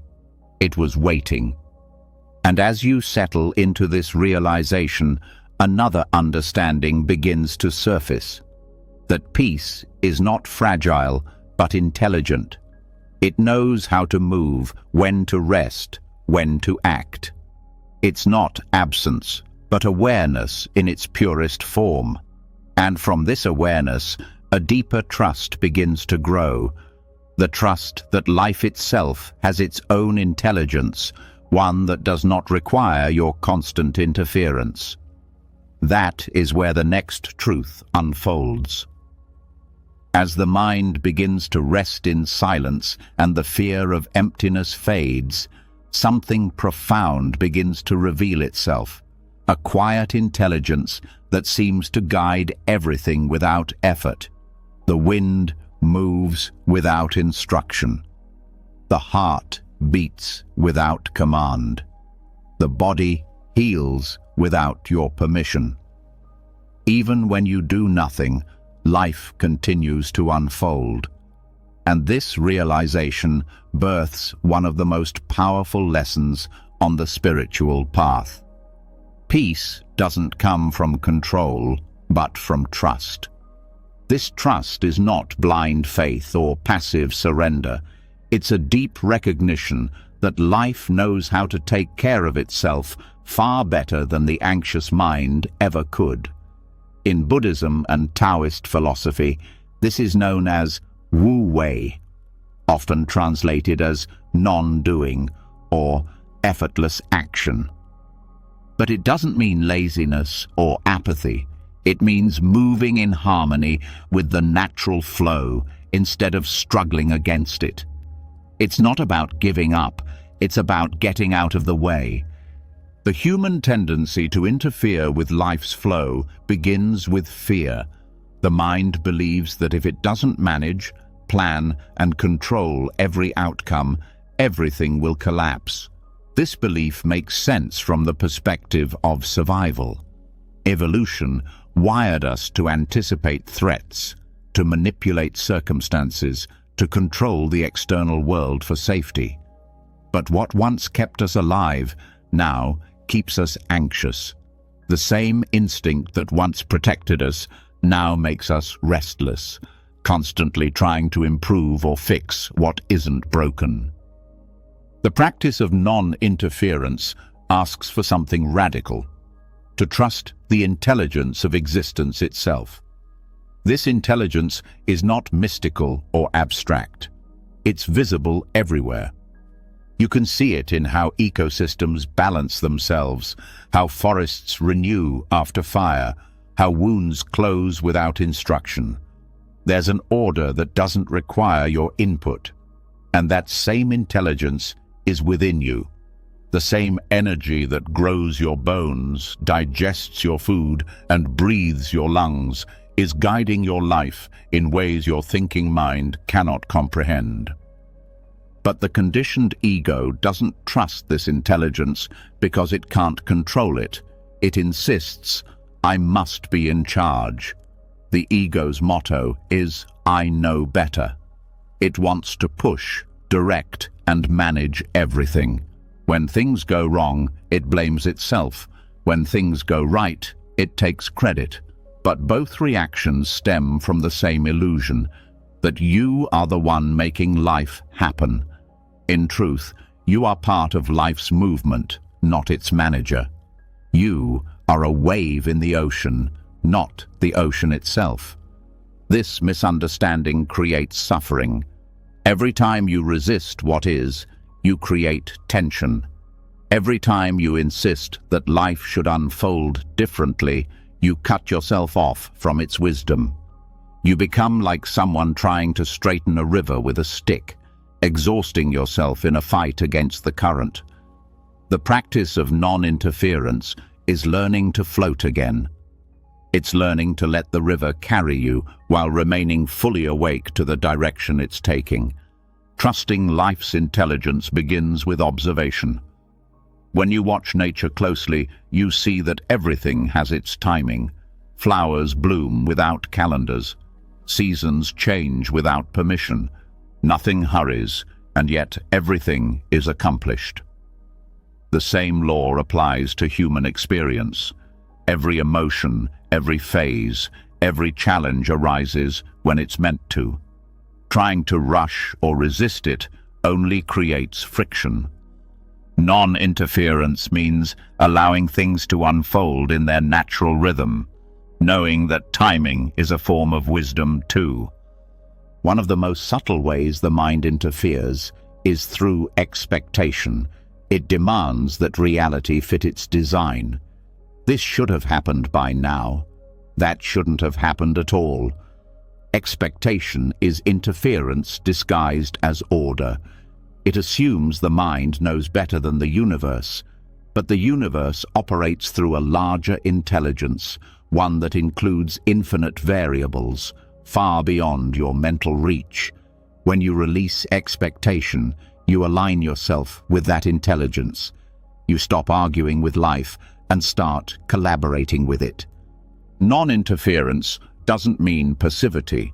It means intelligent participation. You still act, but your action arises from clarity, not compulsion. You move when movement feels natural, and rest when rest is called for. In this way, action and stillness become equally sacred. The distinction between doing and being begins to dissolve. Every act becomes a spontaneous response instead of a calculated reaction. This is what Zen calls effortless effort, when the doing flows from presence, not from struggle. To experience this, you have to listen deeply, not to thoughts, but to the quiet pulse beneath them. That still voice that whispers in intuition, that sense of rightness you can't explain. That is life's intelligence speaking through you. The more you listen, the more you realize that guidance is always available, but it's drowned out by noise. The constant analyzing, worrying, and second-guessing block the signal. Silence restores the connection. At first, this trust feels risky. The ego protests. If I stop interfering, things will fall apart. But the opposite happens. When you begin to step back, you see how much life organizes itself without your effort. Relationships evolve, opportunities appear, challenges resolve in ways you couldn't have planned. You realize that your interference was often the very thing delaying the natural flow. When you stop forcing outcomes, they begin to align on their own. The Buddha compared this to planting seeds. You prepare the soil, plant the seed and water it, but then you let the earth and sun do their work. Constantly digging up the seed to check its progress kills the growth. The same happens with your dreams, healing, and relationships. You do your part, then let go. Life's intelligence handles the rest. This is not resignation, it's wisdom, knowing the difference between effort and interference. A mind that interferes constantly is like a restless hand that won't stop touching a wound. It thinks it's helping, but it's preventing healing. Trust allows the wound to close naturally. This principle applies to emotional healing too. Sometimes the most compassionate thing you can do for yourself is to stop trying to fix how you feel. Emotions have their own intelligence. When sadness arises, let it move through you. When anger surfaces, let it express in awareness. Don't suppress or dramatize it. Just allow. In this way, even pain becomes part of life's balancing process. Non-interference is also the foundation of creativity. Artists, writers, musicians often describe moments when inspiration flows effortlessly, when it feels as though something greater is moving through them. That's Wu Wei. It's what happens when the mind stops micromanaging and allows the creative current to guide. The same can happen in conversation, in work, in love. When you stop controlling every detail, a higher intelligence begins to express itself through you. This flow is available to everyone, but it requires humility. You must accept that life knows what it's doing, even when you don't understand it. You don't need to see the entire map to trust the road. You don't need to control every turn to arrive at the right destination. Control is the mind's substitute for faith, but real faith is quieter. It doesn't beg, it listens. It doesn't demand, it observes. One way to cultivate this trust is to reflect on your own life. Think of moments when things seem to fall apart, only to later reveal a hidden order, a loss that led to growth, a delay that led to better timing, a failure that redirected you to something truer. At the time, you might have called it chaos, but from distance, it looks like design. Life was guiding you all along. You just couldn't see it from the middle of the story. When you begin to trust that intelligence, worry starts to lose its power. Worry is interference in mental form, the attempt to control the uncontrollable through thought. But thought cannot predict life. It can only react to it. The future is not a problem to be solved, but an unfolding to be witnessed. The more you interfere with it, the more anxious you become. The more you trust it, the more peaceful you feel. This doesn't mean you never plan or make decisions. Planning is useful when it arises from clarity, not fear.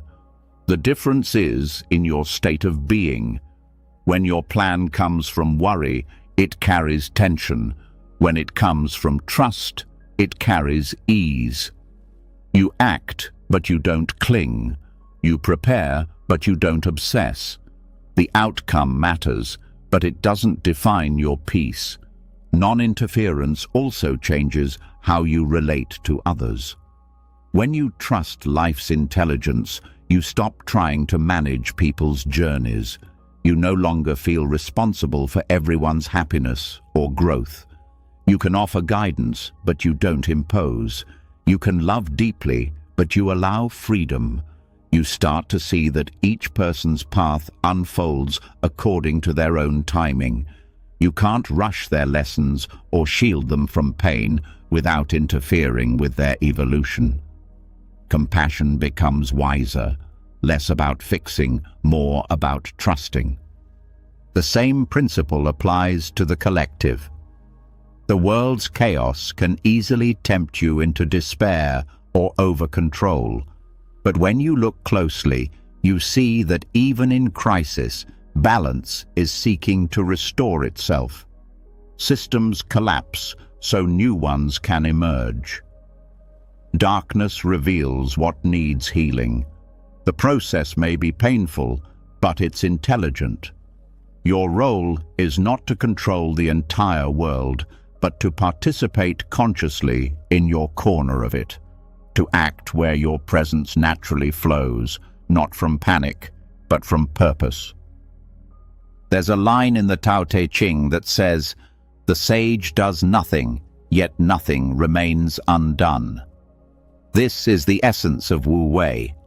When your actions are aligned with life's flow, They carry exponential power because they're not fragmented by resistance. It's like sailing with the wind instead of against it. The effort feels light, but the movement is vast. Learning this art takes practice because the mind is addicted to interference.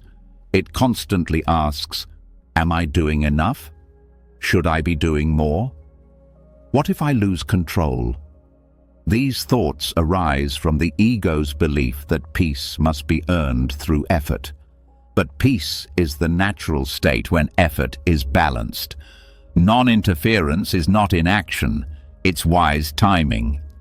It's the ability to feel when it's time to step forward and when it's time to step back.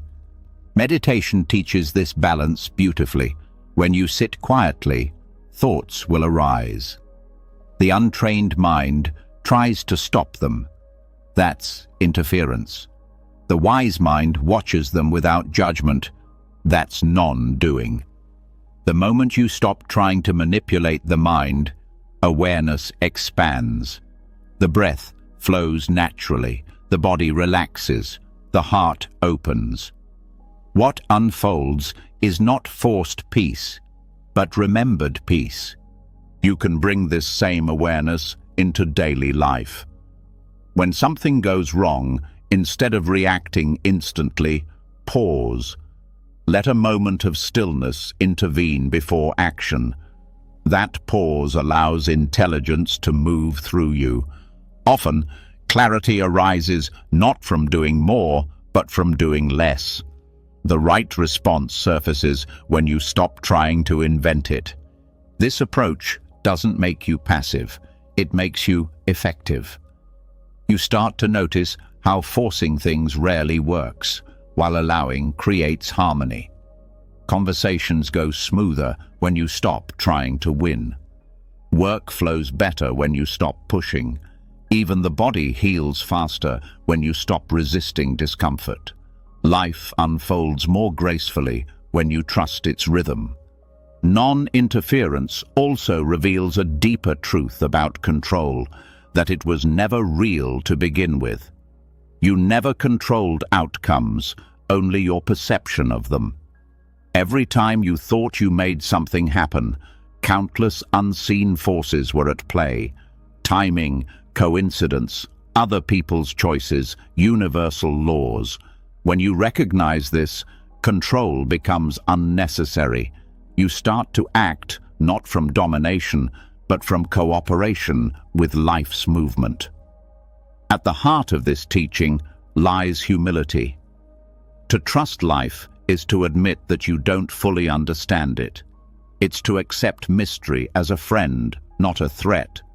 The mind craves certainty, but wisdom thrives in uncertainty. You don't need all the answers, you only need to stay open. The river doesn't know its path before it flows, yet it always reaches the sea. That's the nature of life's intelligence. It moves toward balance naturally. When you surrender to that flow, your sense of burden dissolves. You stop feeling like the doer and start feeling like the dancer, being moved by the music. The steps come effortlessly because you're no longer trying to control them. In that state, presence replaces pressure. You act with precision, but without tension. You give your best, but without fear. And here lies the paradox. When you stop forcing outcomes, you become more capable of shaping them. Because you're aligned with reality, not fighting against it. Your actions carry the power of truth, not the friction of resistance. This is mastery, not over life, but with life. As this understanding deepens, you start seeing everything differently, from relationships to ambitions, from challenges to pain. You realize that life's intelligence is always working toward balance, even when you can't see it. Trusting it doesn't mean ignoring responsibility. It means performing your role with awareness and grace, knowing the rest is not yours to control. Gradually, a calm confidence replaces anxiety. You stop needing constant reassurance because you feel the rhythm of life moving through you. You begin to sense that nothing is truly against you, that even difficulties are part of life's refinement process. The mind that once fought everything now bows in gratitude, seeing how every event serves a larger harmony. When this trust becomes natural, your life starts to flow with elegance. Decisions become clearer, interactions lighter, outcomes less personal. You begin to act like nature itself, spontaneous, intelligent, and kind. You find joy not in achievement, but in alignment. You no longer measure success by control, but by peace. And in that peace, you discover something extraordinary, that life has always been guiding you, through silence, through chaos, through every twist and turn. The intelligence you were trying to manage was never separate from you. It was the pulse of your own being, waiting for you to stop interfering long enough to hear it. When you trust that intelligence fully, even uncertainty becomes sacred. You no longer need guarantees because you sense the perfection in imperfection. You see that everything, every loss, every delay, every change, was never a mistake, but part of life's choreography. The dance continues, effortless and wise, and you, finally, know how to move with it. When you begin to live in rhythm with life's intelligence, something subtle but profound starts to happen. The mind grows quieter. The need to push fades. You stop wrestling with what is. But even in this peace, there remains one final trick of the mind, a faint echo of control: thought itself. Thoughts rise and fall like waves, carrying emotions, stories, and fears. They seem real, heavy, undeniable. Yet when you look closer, you see something astonishing. Thoughts have no weight. They are reflections, not reality. The mind is like a mirror. It doesn't create what appears in it. It reflects. When clouds pass across the sky, the mirror shows them. When the sky clears, the mirror remains unchanged. But most people mistake the reflection for the truth.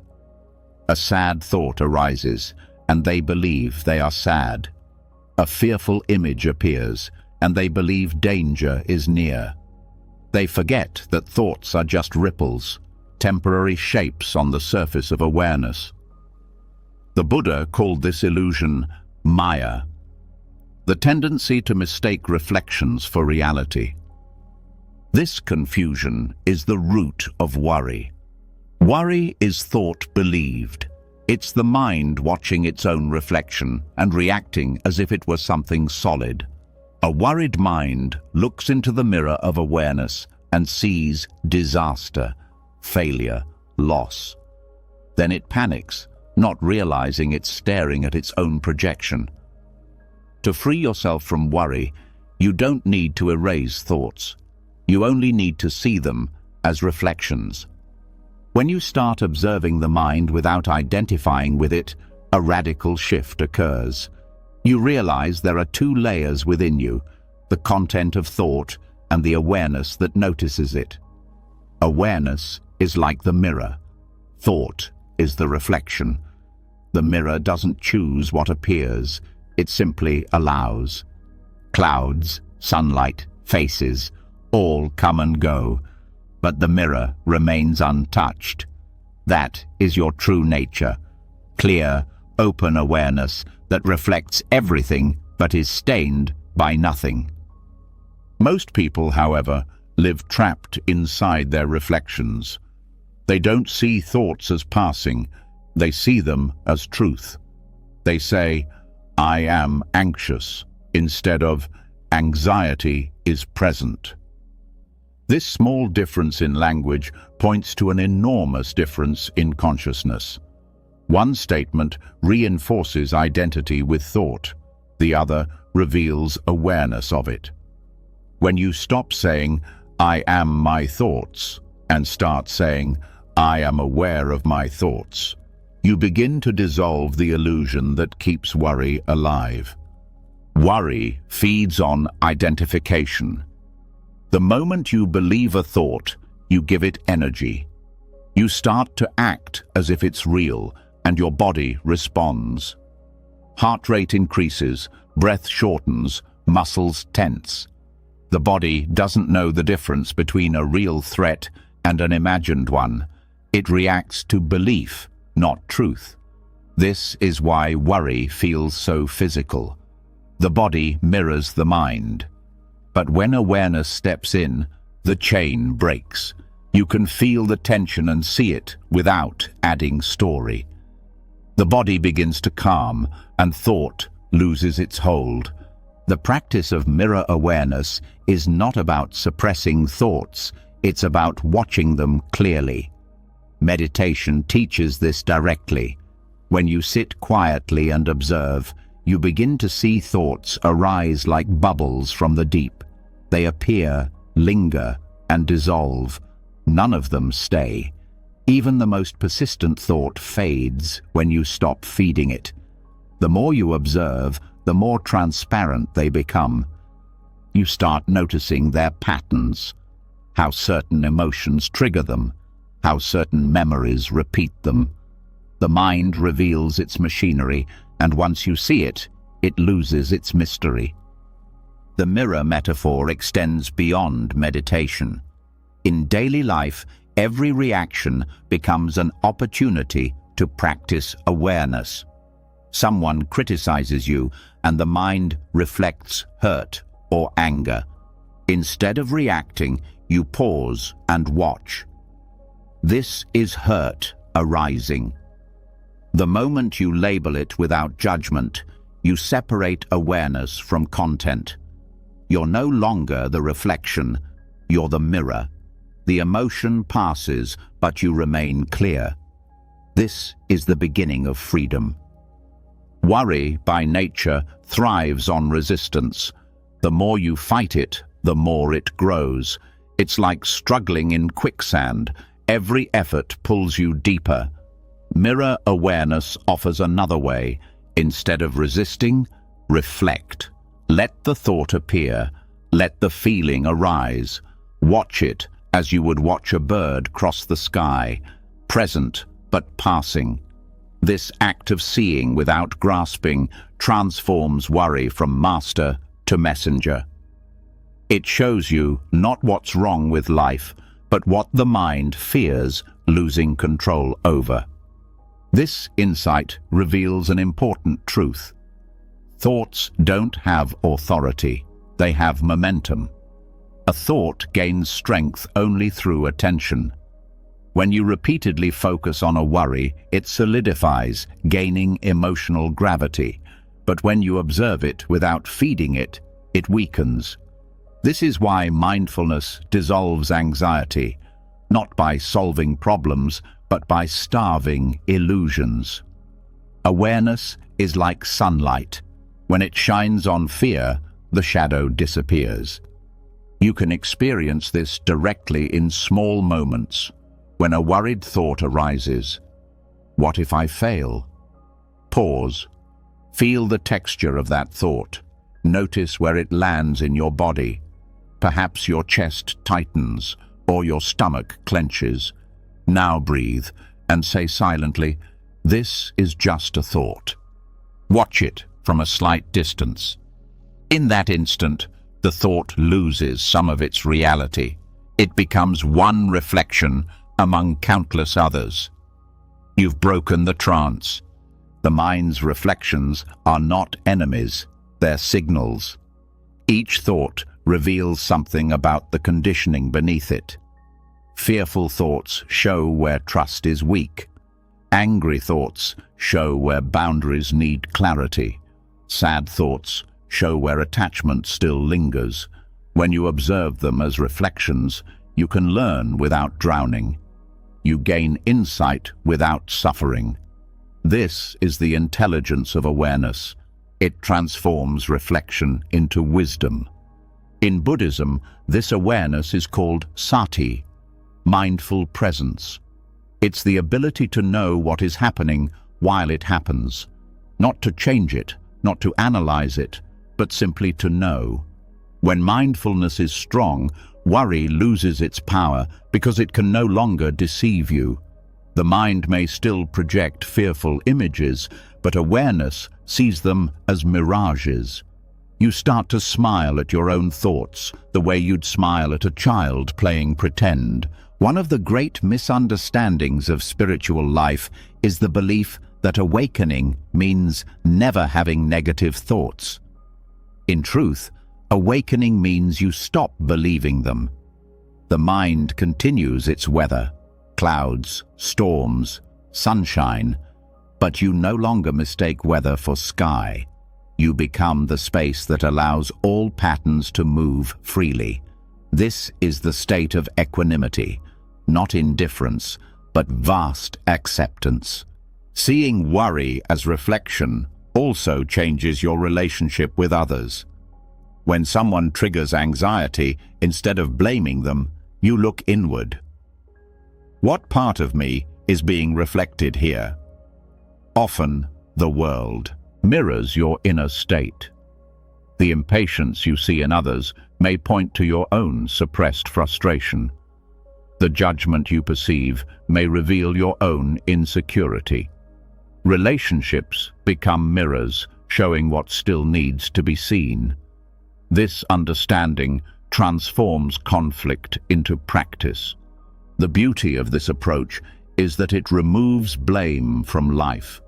You stop seeing problems as enemies and start seeing them as reflections of consciousness. Everything becomes feedback. The difficult co-worker, the slow traffic, the unexpected loss, each reflects something about attachment, patience, or expectation.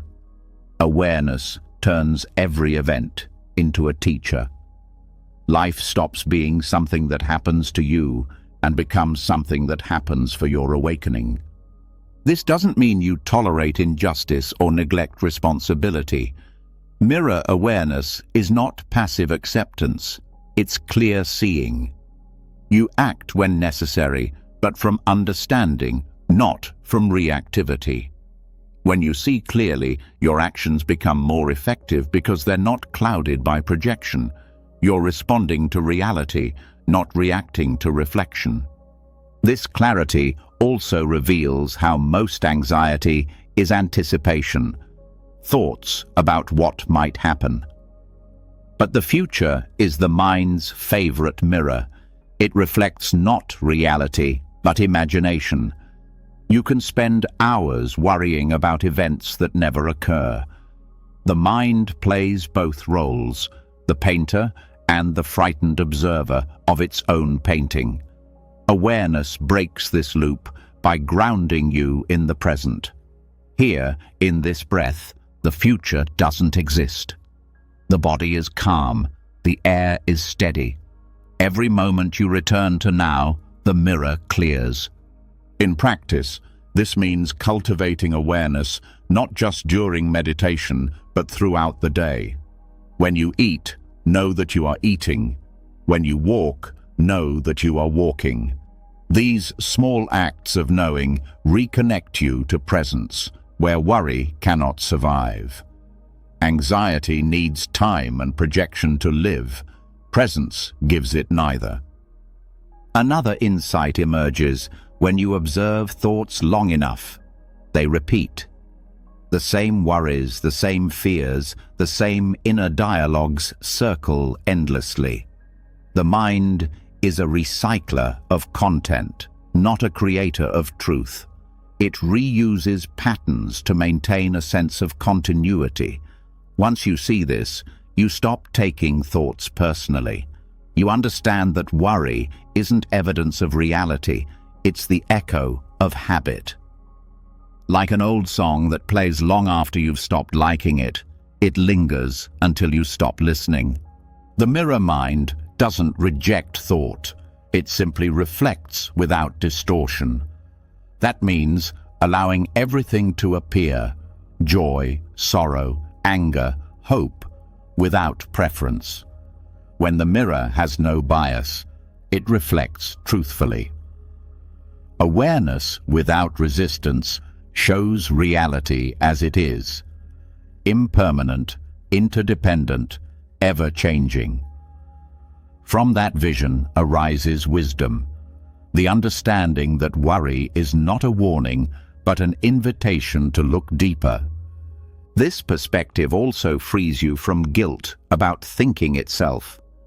Many people judge their minds harshly. I shouldn't think this way, or why am I still anxious? But judgment is just another reflection, another layer of thought mistaken for truth. When you stop fighting the mind, it begins to settle on its own. The mirror doesn't scold the reflections, it simply holds them. That gentle holding is healing. Over time, this awareness seeps into everything you do. You begin to notice thoughts as they form, catching them before they take over. You start seeing emotions as waves that rise and fall. You sense the spaciousness behind experience, an openness that can contain anything without being disturbed. This is the essence of liberation, not escaping the mind, but seeing through it. When you live this way, worry loses its meaning. You no longer see anxiety as proof of weakness or failure. You see it as movement within consciousness. Sometimes the reflection is calm water, sometimes it's stormy, but either way, the mirror remains untouched. You start to live with a quiet confidence, not because you've solved every problem, but because you trust the space in which problems appear. The mirror mind also brings humility.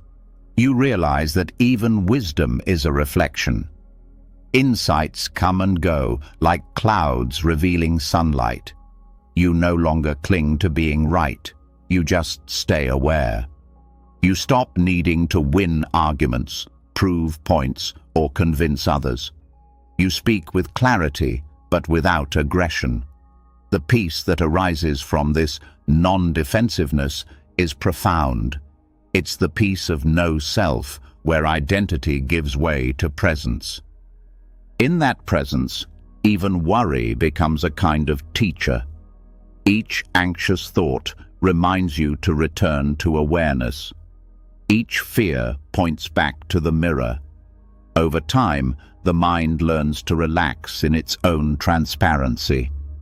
You realize that peace was never something to achieve. It was the nature of awareness all along. This doesn't mean life stops challenging you. The world still moves. Joys, losses, beginnings, endings. But your relationship with it changes. You stop drowning in reflections. You live in the awareness that reflects them. You laugh more easily, recover faster, and see more clearly. The mirror is not empty, it's luminous, and that luminosity is what you are. When the mind becomes this clear, you begin to sense the deeper purpose of awareness itself, not to escape life, but to illuminate it. You start to see how even worry, when observed with compassion, becomes wisdom in disguise. You no longer need to get rid of fear or sadness. You only need to see through them. They were never obstacles, only passing reflections on the mirror of consciousness. And as this understanding deepens, another layer of truth begins to reveal itself, that worry itself is part of a larger cycle, a loop the mind keeps replaying in its search for control and security. To see worry as reflection is to begin to break that loop. But to truly transcend it, you must understand the mechanism that keeps it spinning, the cycle of craving and aversion that Buddhism calls samsara. And that is where the next journey begins. When you begin to see thoughts as reflections, not reality, a remarkable stillness takes hold. Worry starts to dissolve, because you recognize its nature, a passing movement on the surface of awareness. Yet even in this clarity, a quieter form of restlessness often remains, subtle and seductive. It doesn't look like fear or anxiety. It looks like hope. Hope seems pure, noble, even essential. It gives us something to hold on to when everything else feels uncertain. But beneath its glow hides a tension few notice, the soft, persistent unease of wanting the future to be different from the present. Hope, for most people, feels like light. It promises relief, better days, a reward for endurance. But the Buddha pointed to something radical, that hope, when unexamined, carries the same structure as fear. Both project into the future. Both say, what is not enough. Hope reaches forward. Fear recoils. They are two sides of the same coin, craving dressed in opposite emotions. Hope pulls you toward what you desire. Fear pushes you from what you resist. Both steal you from presence. This is not a rejection of hope itself, but an invitation to see it clearly. The kind of hope that liberates is different from the kind that binds. One arises from faith in life's unfolding, the other from dissatisfaction with the now. Most of us live entangled in the second type, the subtle suffering of anticipation. We tell ourselves, when I get there, I'll be free. When this happens, I'll finally rest. But there never arrives, because the mind keeps moving the goal. The chase continues, dressed as optimism, yet fueled by anxiety. This hidden anxiety within hope is easy to miss because it feels positive. It propels us to plan, to dream, to act.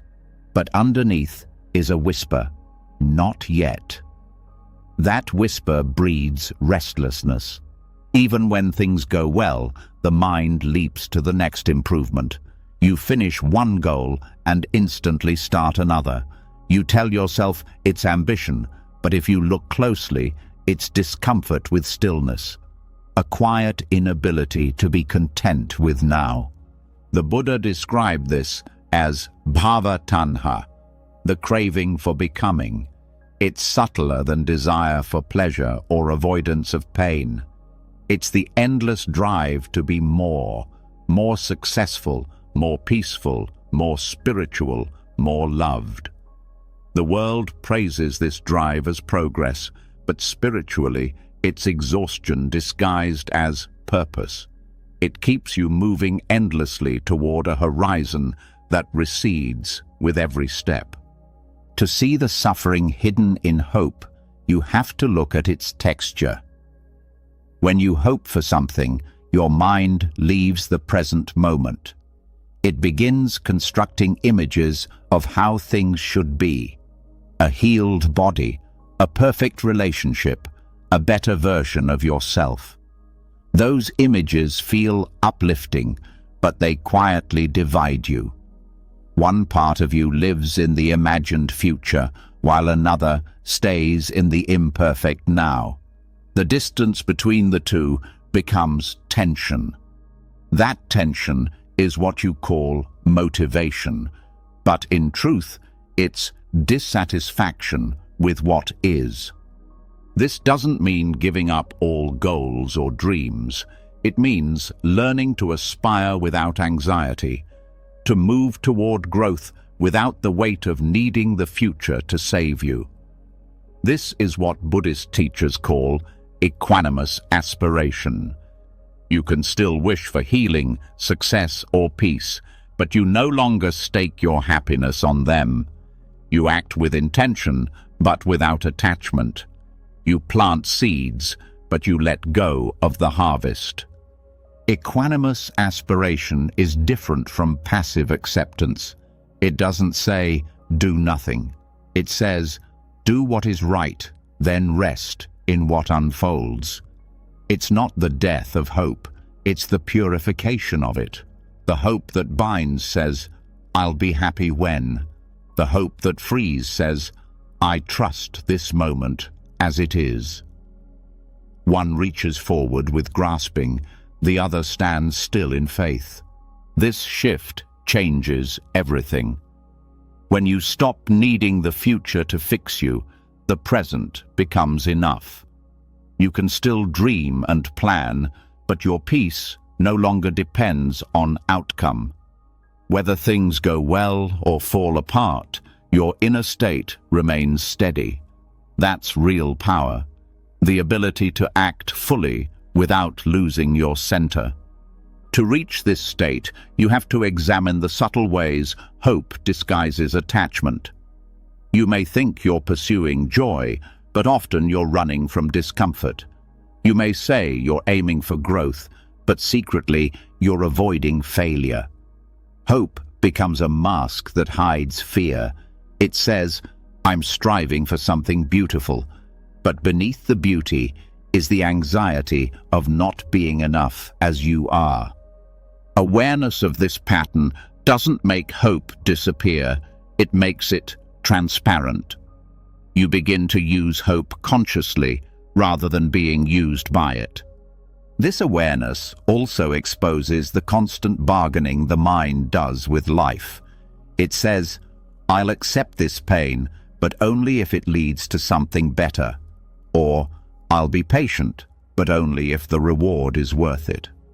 The ego turns even surrender into a transaction. But life doesn't negotiate. It unfolds according to its own wisdom.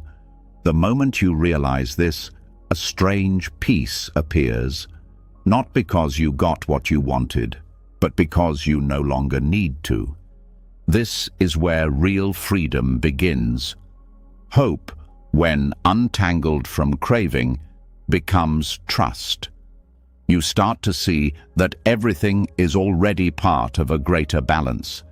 You don't need to force outcomes because they're already guided by an intelligence deeper than thought.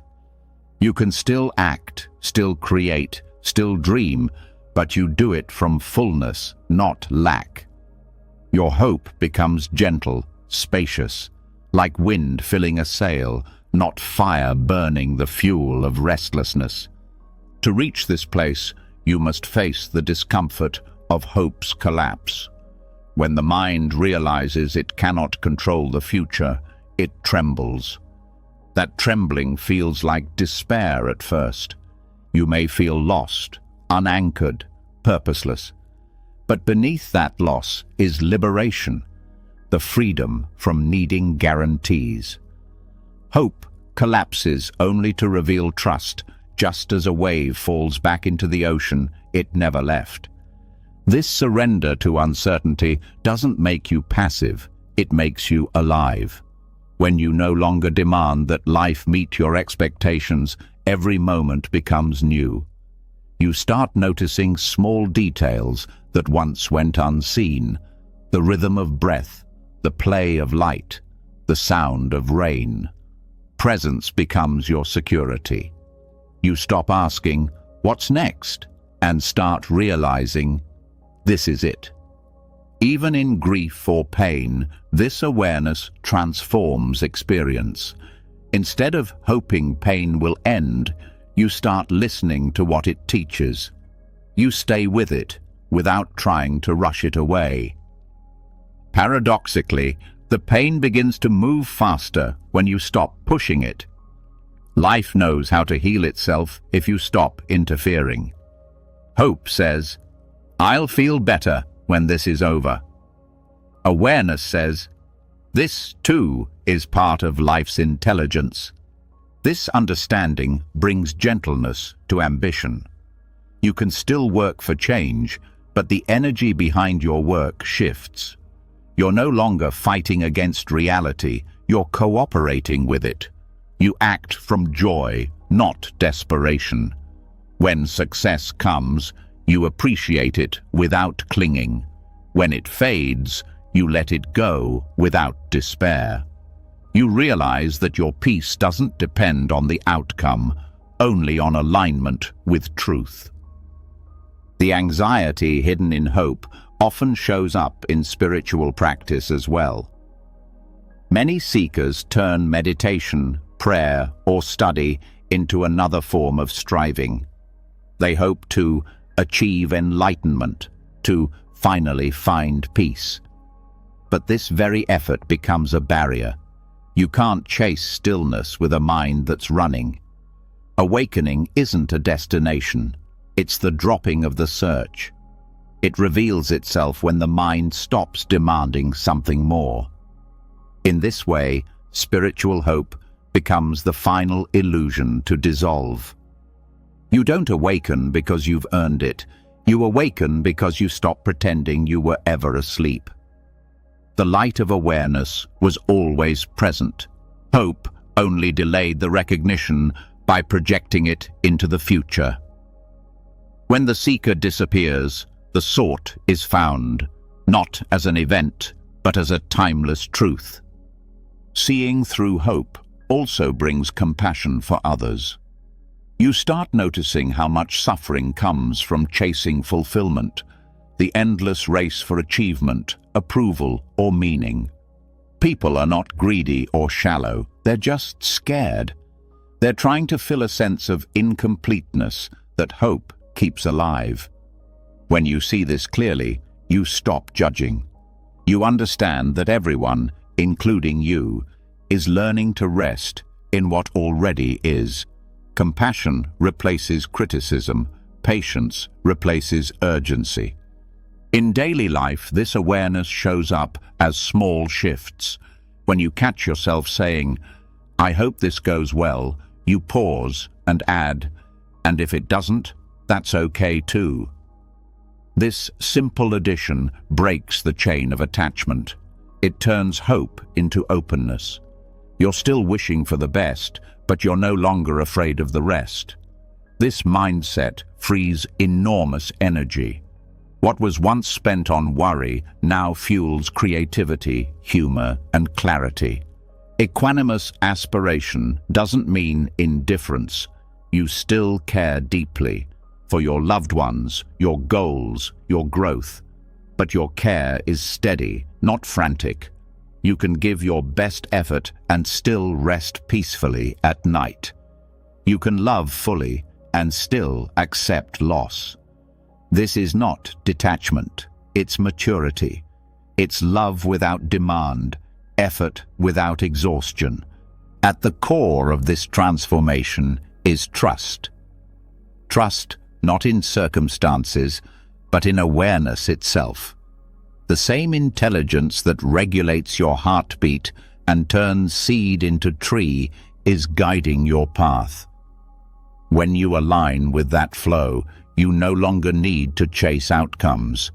You move with life instead of ahead of it. Your hope transforms from longing into participation.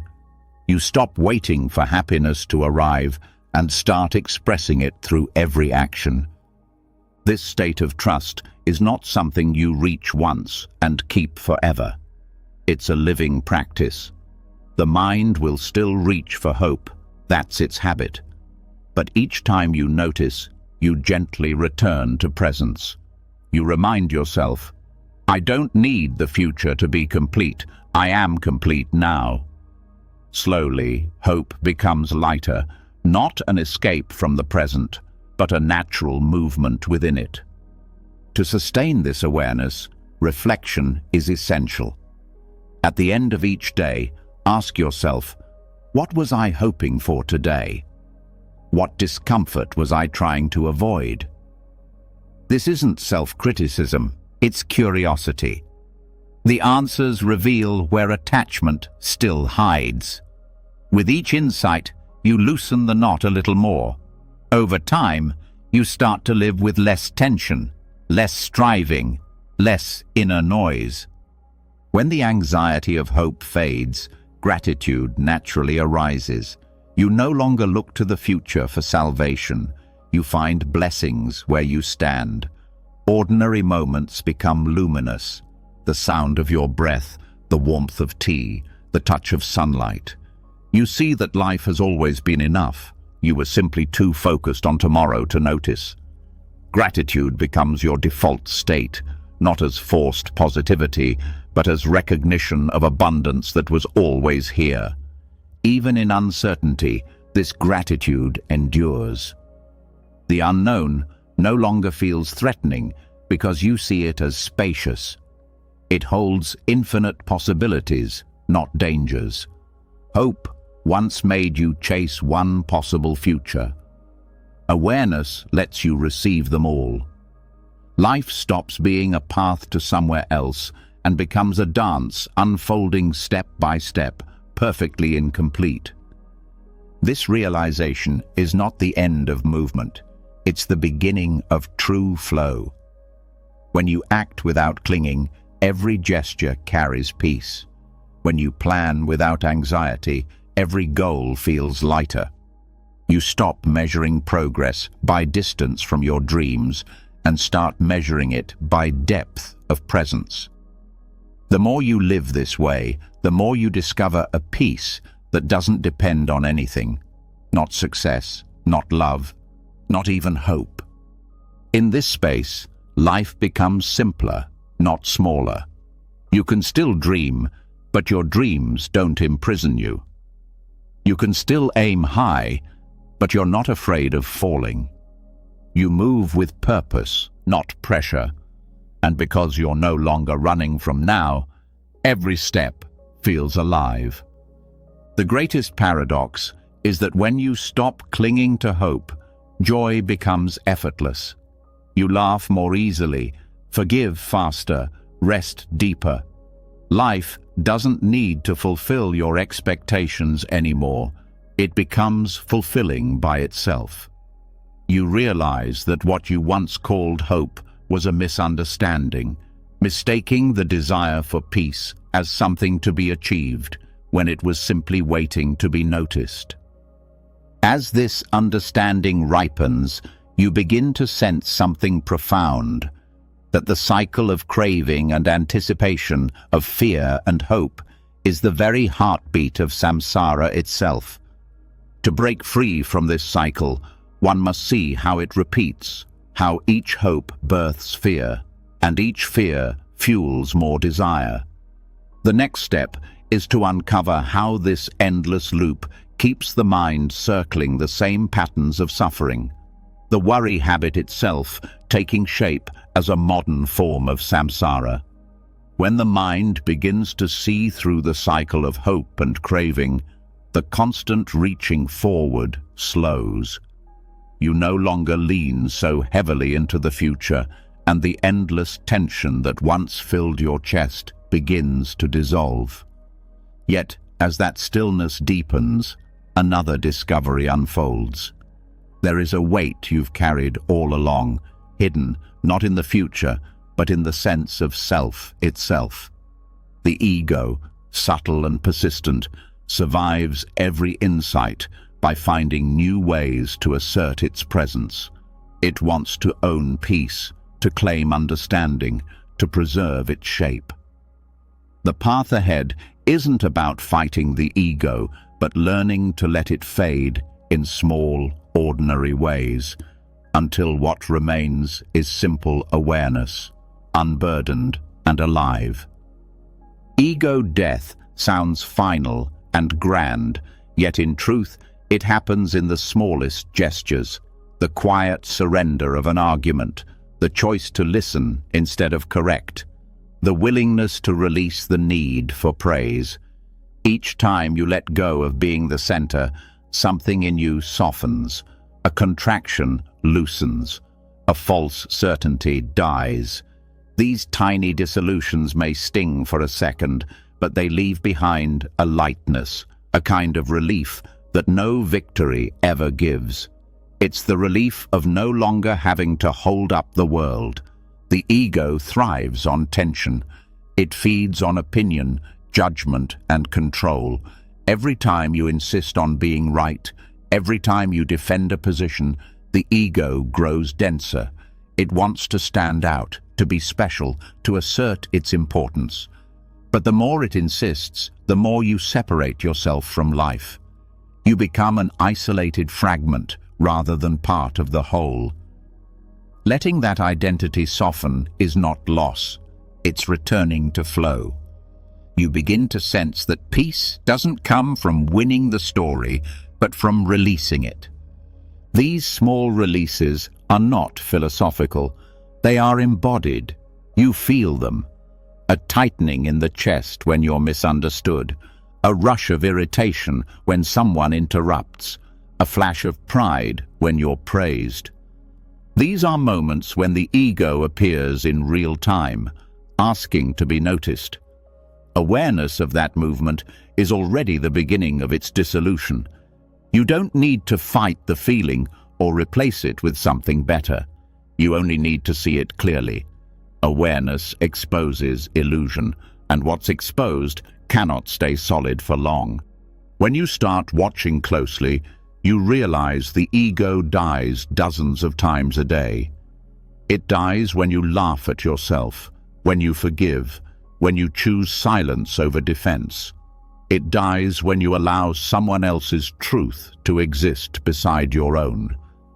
None of these are dramatic acts, yet together they carve deep channels of freedom. The ego's grip weakens not through force, but through gentle repetition. Each letting go opens a little more space for awareness to shine through. This dying is not a punishment, but a return to simplicity. The person you think you are, your name, your history, your opinions, is only one thin layer of what's real. Beneath it lies something vast and unshaken, the awareness that watches without needing to claim. Each time you stop clinging to identity, that deeper awareness becomes clearer. It doesn't announce itself, it simply appears when you stop covering it. The small deaths happen even in love. The ego wants to own affection, to define it, to make it reciprocal. But when you allow love to flow without conditions, the self that demands attention quietly dissolves. Love, in its purest form, has no center. It's a movement of life through you, not something you perform. Each time you stop needing to be loved in a specific way, a part of the old self disappears, and what remains is openness. Even beauty can teach you to die this way. When you're moved by music or by light on water, the boundaries of me fade for a moment. The world becomes whole again. You forget your role, your story, your opinions. You're just there, pure experiencing, no separation.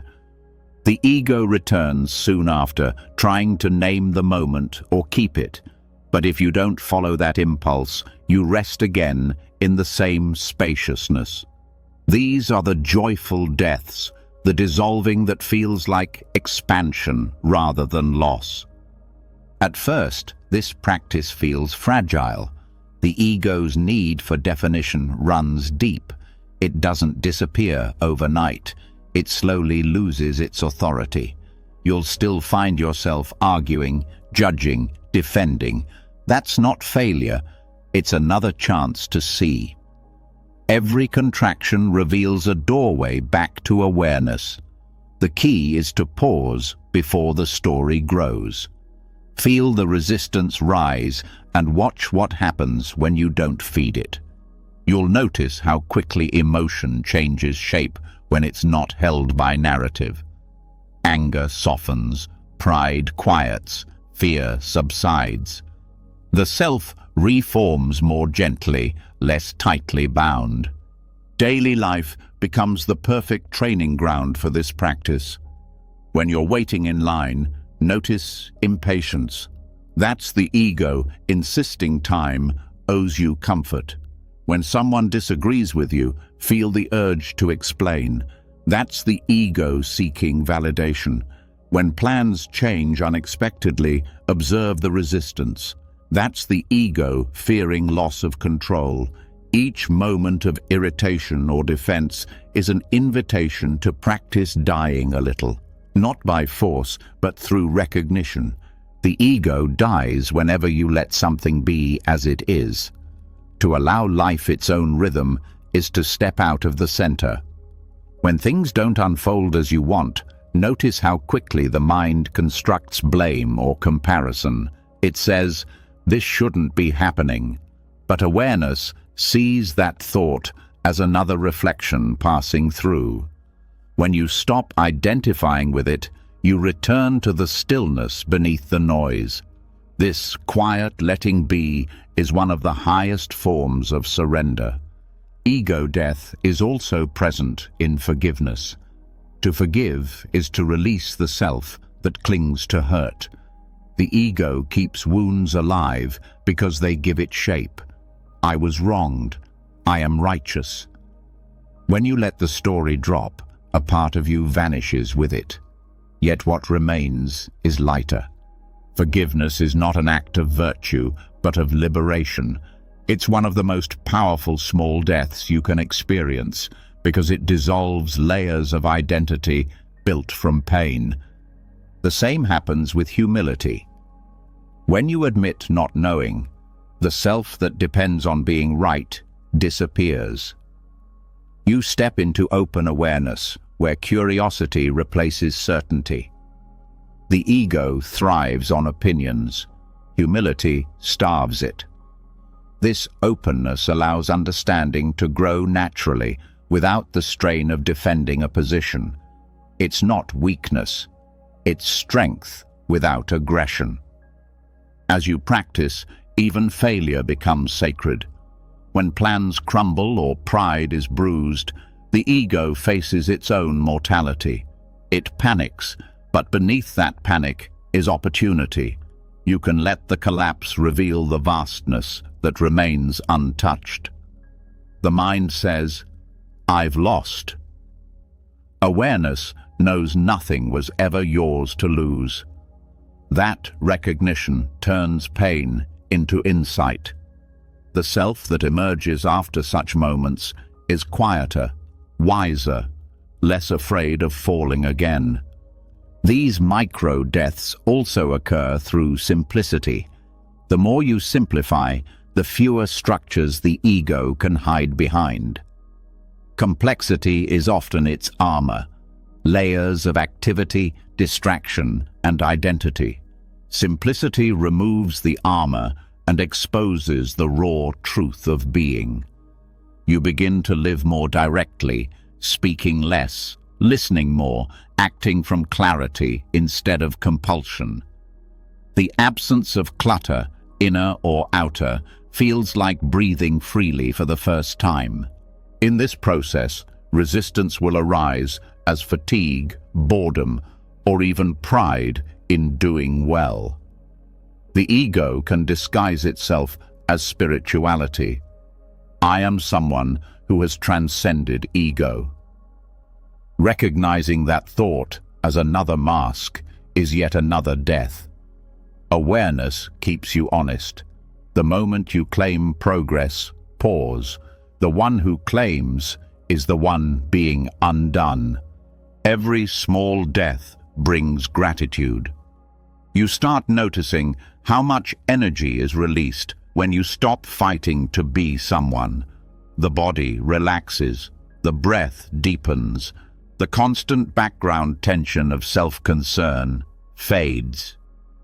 Life feels simpler, not because circumstances changed, but because the constant commentary has quieted. The silence that follows each release is more satisfying than any victory the ego could win. This silence is not empty. It's alive. It holds compassion, humor, and patience. You start to laugh more easily at the mind's dramas. The same patterns that once caused suffering now appear almost theatrical. You see how the ego tries to reclaim center stage, and you let it, knowing it will pass. Nothing needs to be fixed. Awareness itself is the correction. The joy in these small deaths grows because each one reveals something indestructible. You realize that what you truly are doesn't die when identity fades. It becomes clearer. Each letting go strips away a layer of noise, leaving behind what has always been steady, awareness itself. The fear of disappearing dissolves when you see that presence cannot vanish. What dies is illusion. What remains is truth. In time, the distinction between dying and living loses meaning. You no longer experience letting go as loss, but as renewal. Each release refreshes perception. Each surrender restores connection. Life becomes an unfolding rhythm of holding and releasing, like breathing. The inhale of individuality, the exhale of unity. Both necessary, both sacred. This rhythm weaves itself into every interaction. When you speak, you notice the pull to persuade and soften it. When you listen, you feel the urge to prepare a reply and release it. When you love, you sense attachment rising and let it loosen. You begin to move through the world quietly aware that freedom isn't in gaining more, but in letting small parts of me fall away one by one. In this ongoing dissolving, even effort starts to feel lighter. You don't have to perform spirituality or prove humility. Awareness itself guides the process naturally. You notice, release, return. The ego dies, and in its place, a calm vitality takes root. Not the energy of striving, but of being. Life continues to move, but you are no longer its anxious manager. You are its participant, open, alert, and at ease. As the ego begins to dissolve through small daily deaths, life becomes lighter. The walls of self-importance start to thin, and awareness moves more freely through everything you do. But with this new spaciousness comes a subtle challenge: how to stay engaged with life without falling back into control. How to care deeply without grasping.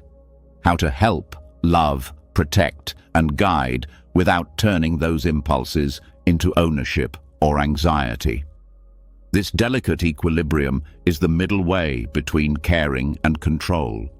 It's easy to confuse compassion with responsibility. The heart feels another's suffering and instantly wants to relieve it, to fix it, to make it disappear. That impulse comes from kindness, but it often hides a layer of fear. Fear of powerlessness, fear of watching someone hurt, fear that if we don't act, we're failing them. The difference between caring and control is invisible to the untrained mind, yet it defines the boundary between love that liberates and love that imprisons. The Buddha's teaching on the middle way was not limited to philosophy. It's a living wisdom for moments like these. It teaches balance, not the cold detachment of indifference, nor the fiery grip of obsession. It's a quiet intelligence that knows when to step forward and when to step back. True compassion doesn't interfere. It participates. It joins life's flow instead of trying to redirect it. This balance begins with understanding that caring doesn't mean controlling outcomes. To care is to be fully present with another's experience without trying to rewrite it. It's to meet suffering with presence, not panic. When someone you love struggles, you don't have to rush in to fix their pain.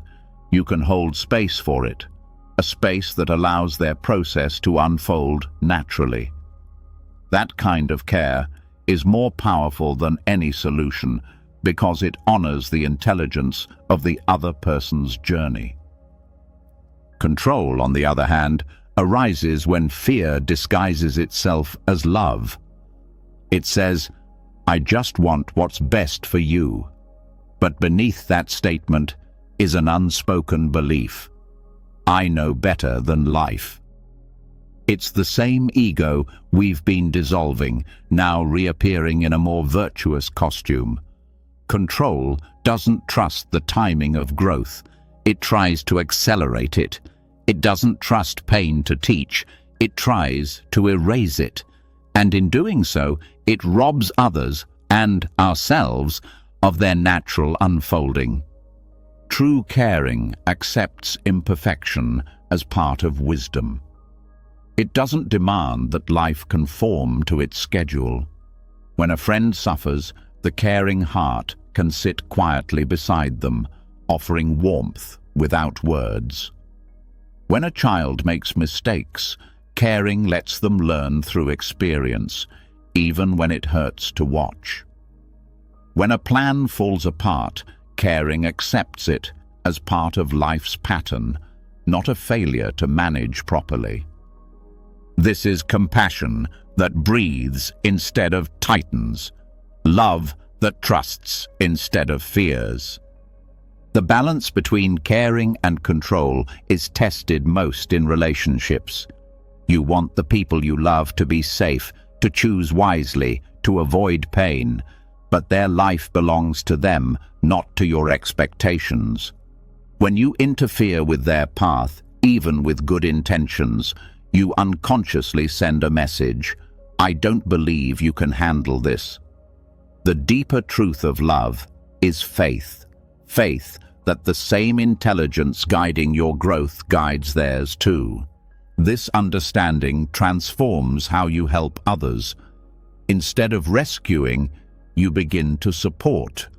Instead of directing, you begin to empower. You stop trying to carry people across the river and start trusting that they can swim, even if they struggle. Compassion gives you presence. Control gives you tension. The two feel completely different in the body. Compassion feels open, like breathing fully. Control feels contracted, like holding your breath. You can feel the difference immediately when you slow down enough to notice. The same principle applies to how you treat yourself. Inner control masquerades as discipline, self-improvement, even spirituality. You push yourself to grow faster, meditate better, understand more. But real growth is organic, not mechanical. The middle way honors effort, but frees it from compulsion. You practice with sincerity, then release the outcome. This is how discipline becomes devotion instead of demand. In Buddhist psychology, this balance is often expressed through the concept of upekkha, equanimity. Equanimity is not indifference. It's steady love that neither clings nor rejects. It allows joy and sorrow, success and failure, closeness and distance, without collapsing into either extreme. It's the mind's natural posture when it's rooted in awareness instead of fear. The equanimous heart says, I care, but I don't control. That statement isn't detachment. It's the highest form of trust. Practicing this balance begins with attention to your motivations. Before acting, pause and ask, am I moving from love or from fear? Love acts because it wants to connect. Fear acts because it wants to control. Love trusts process. Fear demands results. When your motivation is clear, your actions naturally align with balance. The pause itself is part of the practice. It interrupts the reflex of interference and lets awareness choose the next step consciously. One of the simplest ways to practice this is through listening. Real listening is active non-interference. It's staying present without inserting your opinions or fixes. When you truly listen, you create space for others to hear themselves. Silence becomes medicine. You don't have to solve their problem. Your calm presence becomes the solution. That's the power of caring without control. It allows transformation to arise from within the other person, not from your effort. This balance also applies to the world around you. When you look at society's pain, injustice, conflict, suffering, the heart naturally wants to act. But the way you act matters. Action born from anger may burn bright but fades quickly. Action born from clarity sustains itself. You can work for change without being consumed by rage or despair. The middle way doesn't ask you to be neutral. It asks you to be grounded. It allows compassion to flow into effective, wise action rather than impulsive reaction. This grounded compassion is what the Buddhists call right effort. It's effort guided by wisdom, not by ego. It knows when to rest and when to move, when to speak and when silence carries more power. Right effort is caring expressed through presence rather than control. It's the difference between pushing and allowing, between forcing and flowing.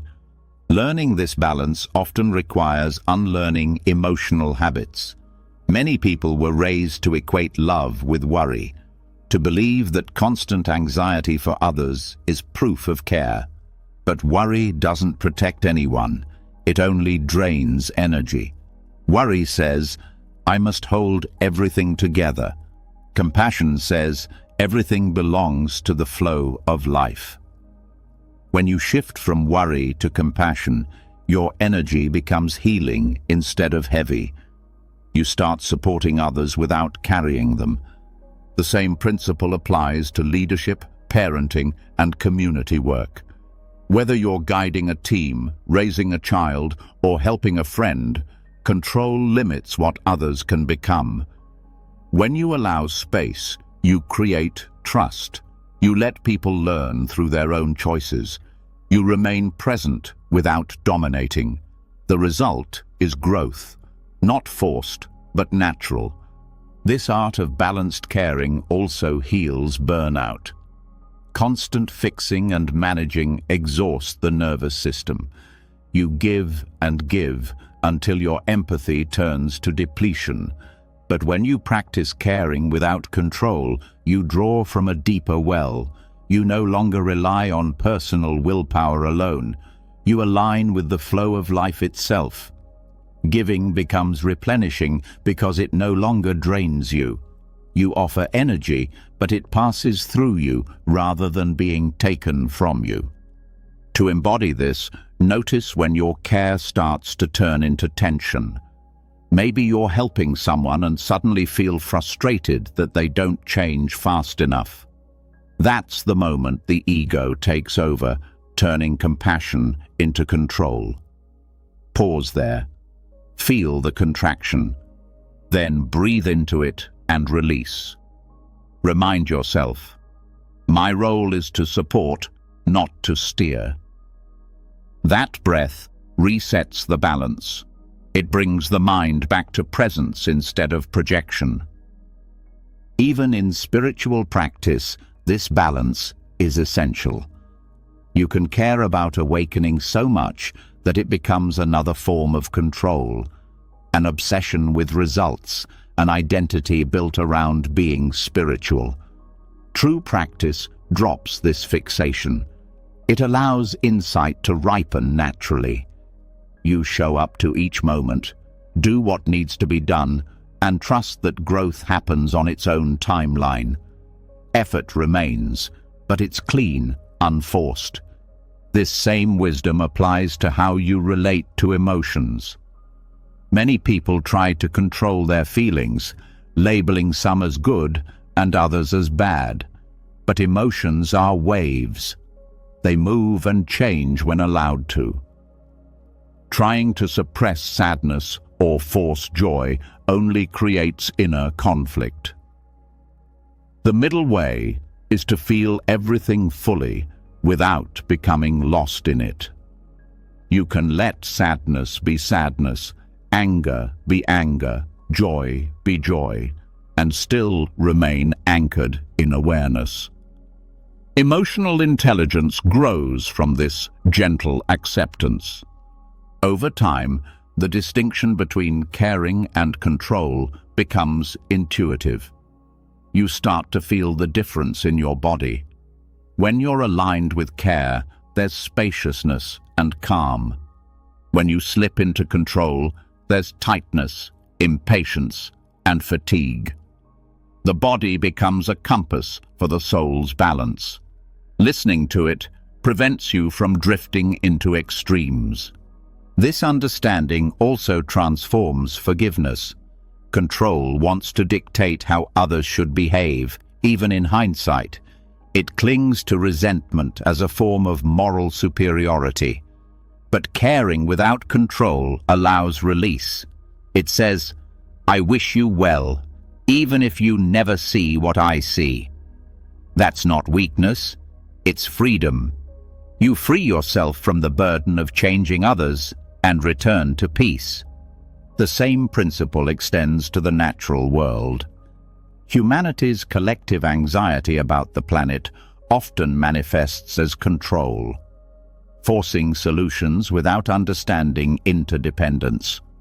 True ecological awareness mirrors spiritual awareness, a recognition that life regulates itself when harmony is restored.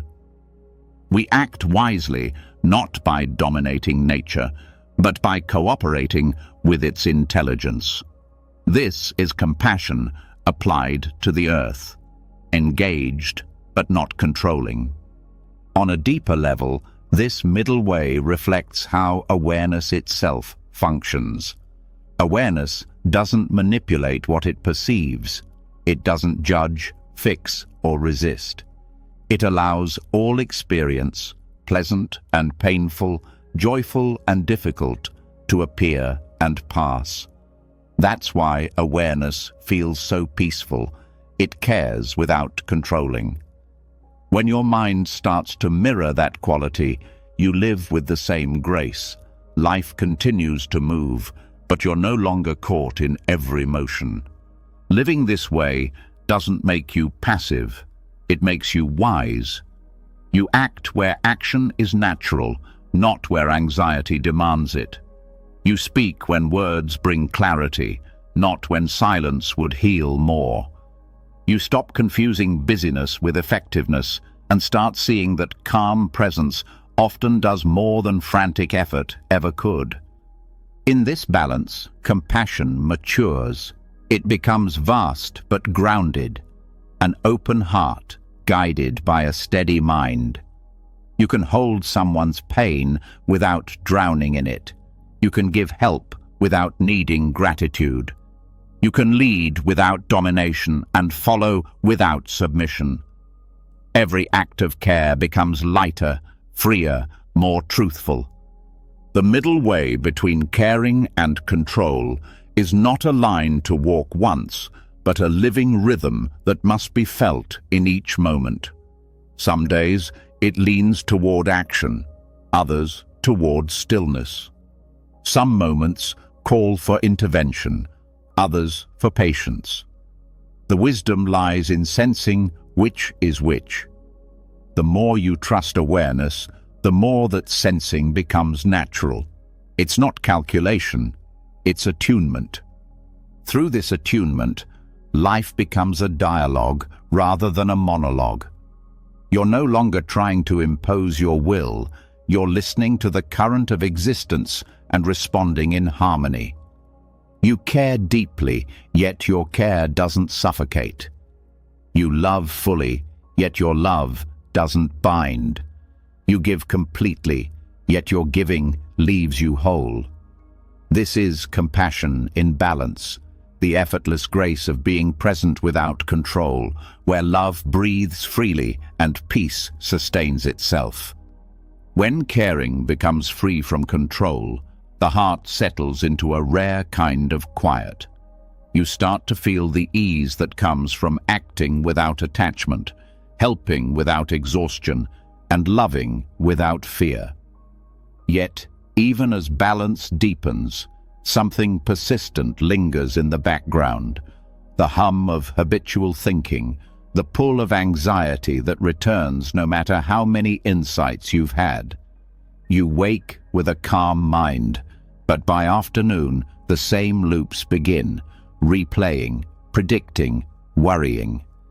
It's as if the mind keeps rebuilding the same maze, even after you've learned the way out. This is not failure, it's samsara in psychological form, the worry habit loop that keeps humanity circling the same patterns of suffering. Samsara, in Buddhist understanding, is not a distant metaphysical idea. It's the everyday cycle of craving and aversion, the endless spinning of the mind between wanting and resisting, chasing and fleeing. Modern anxiety is the same cycle wearing a new mask.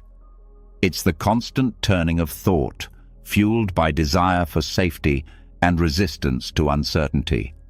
The mind says, "If I think long enough, I can fix this," not realizing that the very act of overthinking sustains the suffering it's trying to escape. To see this clearly, look closely at how worry functions. It always begins with a trigger, a thought, a memory, a sensation. The mind labels it as a problem and starts working. It analyzes, forecasts, calculates. This gives a temporary illusion of control, a momentary comfort. But the more the mind tries to solve, the more uncertain it becomes. Every answer opens another question. Every scenario spawns new fears. The process feeds on itself until the body reacts as though the imagined danger were real. Heart racing, breath shortening, the loop tightens. What began as thought becomes a full-body experience. The Buddha described this mechanism in ancient terms, craving and aversion. Craving arises as the desire for something to be different, to gain, to fix, to escape. Aversion arises as the rejection of what is, to push away pain, uncertainty, loss. Together, they spin the wheel of samsara, the repetitive motion of suffering. In modern language, it's the loop of anxiety, wanting things to be safe, predictable, perfect, while fearing everything that threatens that illusion. The mind chases comfort and flees discomfort, never resting long enough to experience peace. Breaking this cycle requires seeing how each link connects. Worry doesn't come from circumstance, it comes from interpretation. The world presents neutral events, a sound, an email, a glance, and the mind instantly weaves stories. This means something bad. I can't handle that. What if it gets worse? Each story triggers emotion, and the emotion reinforces the story. This is how samsara operates within thought. Perception, feeding reaction, reaction, feeding perception. Without awareness, the loop becomes self-sustaining. The modern world amplifies this ancient loop through constant stimulation. Information overload keeps the nervous system in a state of mild alarm. News cycles, social media, notifications, each one triggers craving and aversion 100 times a day. We crave validation, fear rejection. We crave success, fear failure. Technology doesn't create samsara, it accelerates it. The mind, already conditioned to spin, now spins faster. Understanding the loop intellectually is not enough. The mind can know it's trapped and still keep spinning. Real transformation happens when awareness enters the process, not as analysis, but as observation. When you see the cycle in real time, it begins to slow. You notice the first spark. A thought arises, a contraction in the body, the impulse to fix. Awareness doesn't stop the thought, it reveals it. In that revelation, a choice appears, to follow the pattern or to remain still. That pause is the first break in the wheel. In Buddhist psychology, this awareness corresponds to sati, mindfulness. It's the space between stimulus and reaction, the gap where freedom hides. Most people move so quickly from thought to reaction that the gap is invisible. But with practice, you begin to sense it. The moment before the worry takes hold, the split second before you interpret sensation as threat. Catching that moment changes everything. It's not control, it's clarity. You don't suppress the worry, you watch it arise and fade. The loop of anxiety survives on one ingredient: belief. A thought becomes suffering only when believed. What if I lose my job is harmless as sound, but when you believe it, the body reacts.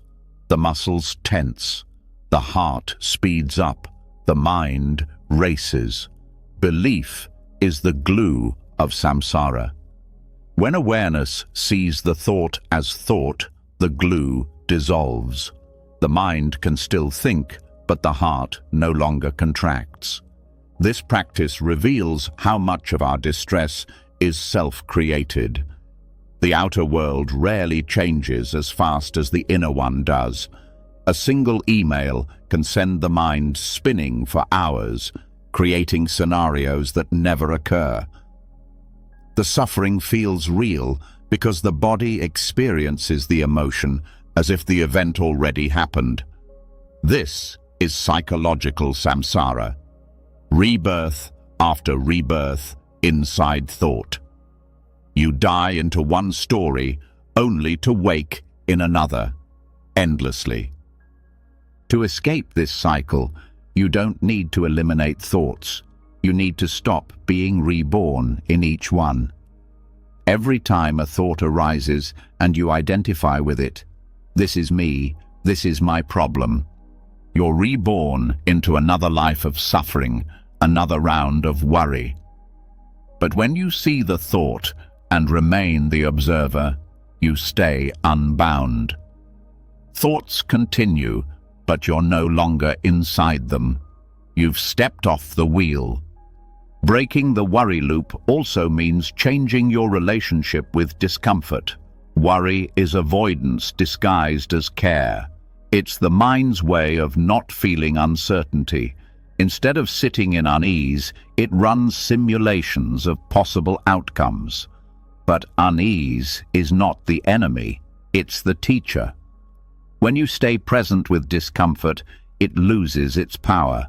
The body adjusts, the nervous system recalibrates. What once felt unbearable becomes manageable. This is how resilience is born, not through control, but through capacity. Craving and aversion both arise from misunderstanding, impermanence.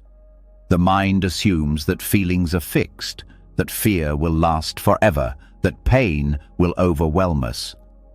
But every emotion, no matter how strong, changes when allowed to move. Fear peaks, plateaus, and fades. Sadness rises and softens.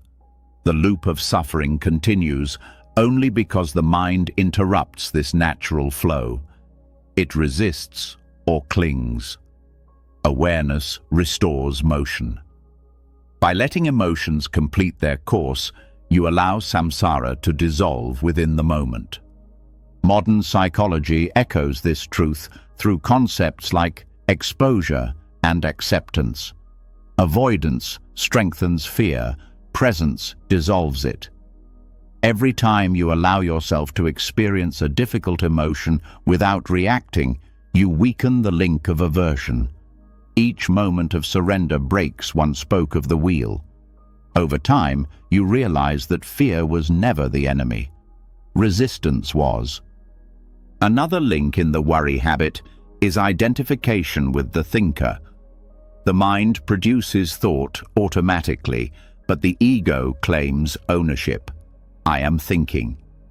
This identification fuels endless self-critique. Why do I worry so much? What's wrong with me? But thought is not a personal flaw. It's a function of the mind. The mind thinks like the heart beats. Recognizing this depersonalizes the loop. Instead of my worry, it becomes worry is happening. This shift from possession to observation disarms the loop's emotional charge.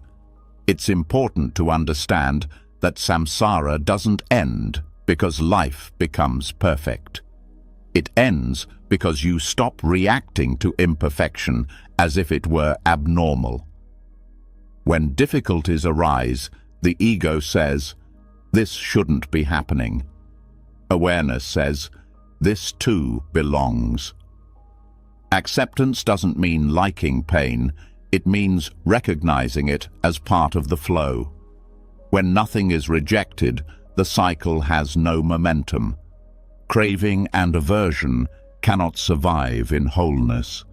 Breaking the worry loop requires patience because the mind is ancient. Its patterns were formed over millennia of survival. You can't simply command it to stop spinning. The practice is gentler, catching, observing, releasing. Each time you complete this cycle consciously, the nervous system rewires slightly. The mind learns that it can face uncertainty without collapsing.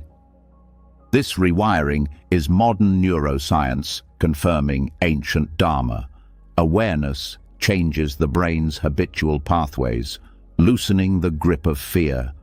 Another way to dissolve the loop is through compassion. The warrior within you is not malicious, it's frightened. It believes its vigilance keeps you safe. Fighting it only strengthens it. Instead, meet it with kindness. When the mind begins to spiral, say softly, "Thank you for trying to protect me." This small act of acknowledgement calms the inner alarm. Compassion interrupts the loop not by force, but by soothing the part of you that's scared to stop worrying. This understanding extends to how you perceive others caught in their own loops. When you see someone consumed by anxiety, you stop judging and start understanding. You recognize samsara in motion, craving for relief, aversion to uncertainty, belief in control. You can support them not by trying to fix their thoughts, but by offering calm presence. Awareness is contagious. Your stillness reminds others of their own capacity for stillness. Over time, awareness exposes even the subtlest forms of craving, the craving for peace itself.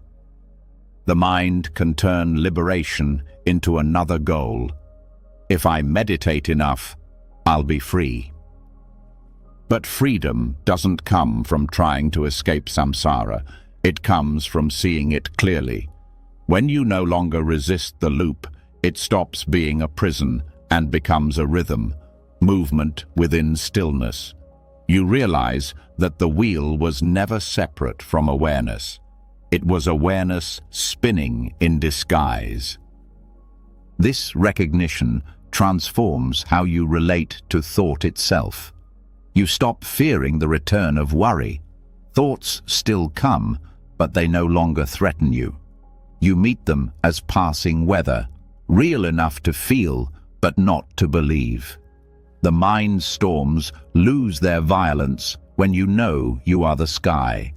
That knowing doesn't erase difficulty, but it removes despair. Samsara continues for others, but for you, it's seen for what it is, a play of causes and conditions, not a personal curse. This clarity also deepens compassion for the collective mind. The whole world runs on these loops. Nations craving security, individuals chasing validation, societies avoiding pain. Every conflict, addiction, and obsession is a reflection of samsara repeating itself. To see this without cynicism is wisdom. It means you can engage with the world's problems from peace rather than panic. You work for change, but you don't feed the cycle. You help without hatred, act without illusion. Awareness of the worry loop also redefines success. The ego measures progress by outcomes. No more anxiety, no more fear. But wisdom measures it differently, by how quickly you notice the loop and return to presence. Perfection isn't the end of worry, it's the end of identification with it. Each return is a small awakening. Each glimpse of awareness breaks the wheel a little more. This practice isn't about escaping life, it's about inhabiting it fully.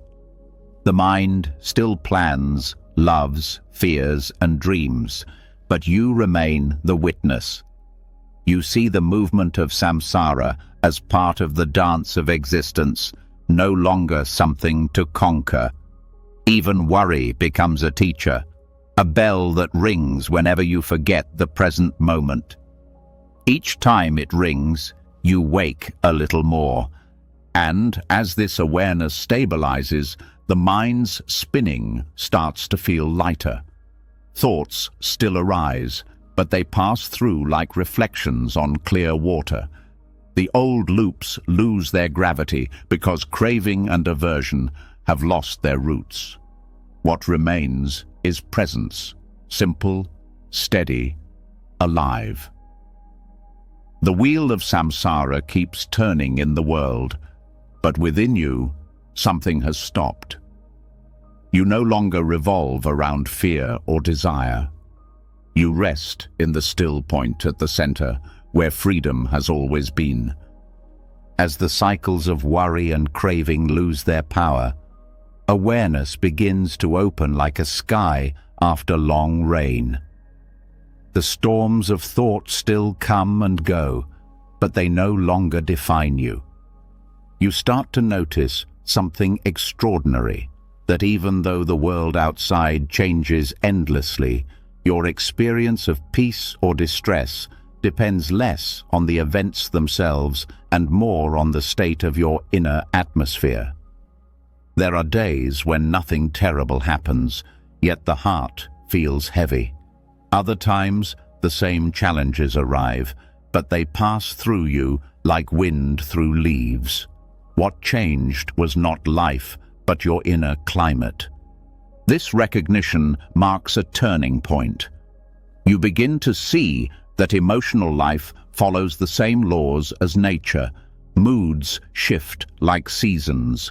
Energy rises and falls like tides. The problem is not the weather itself, but our resistance to it.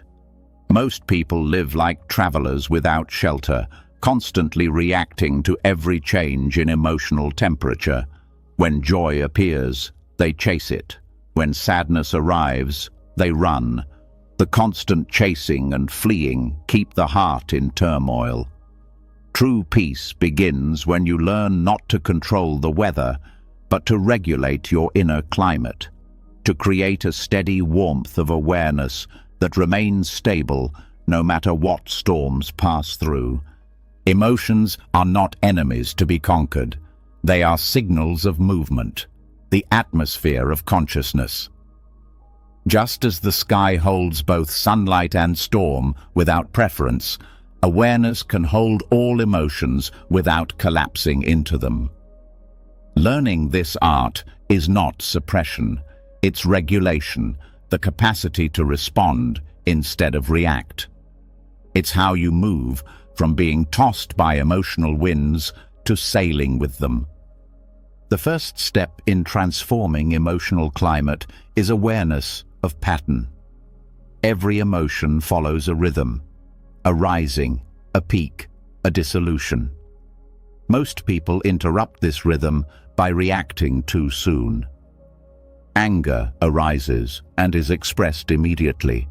Fear appears and is resisted.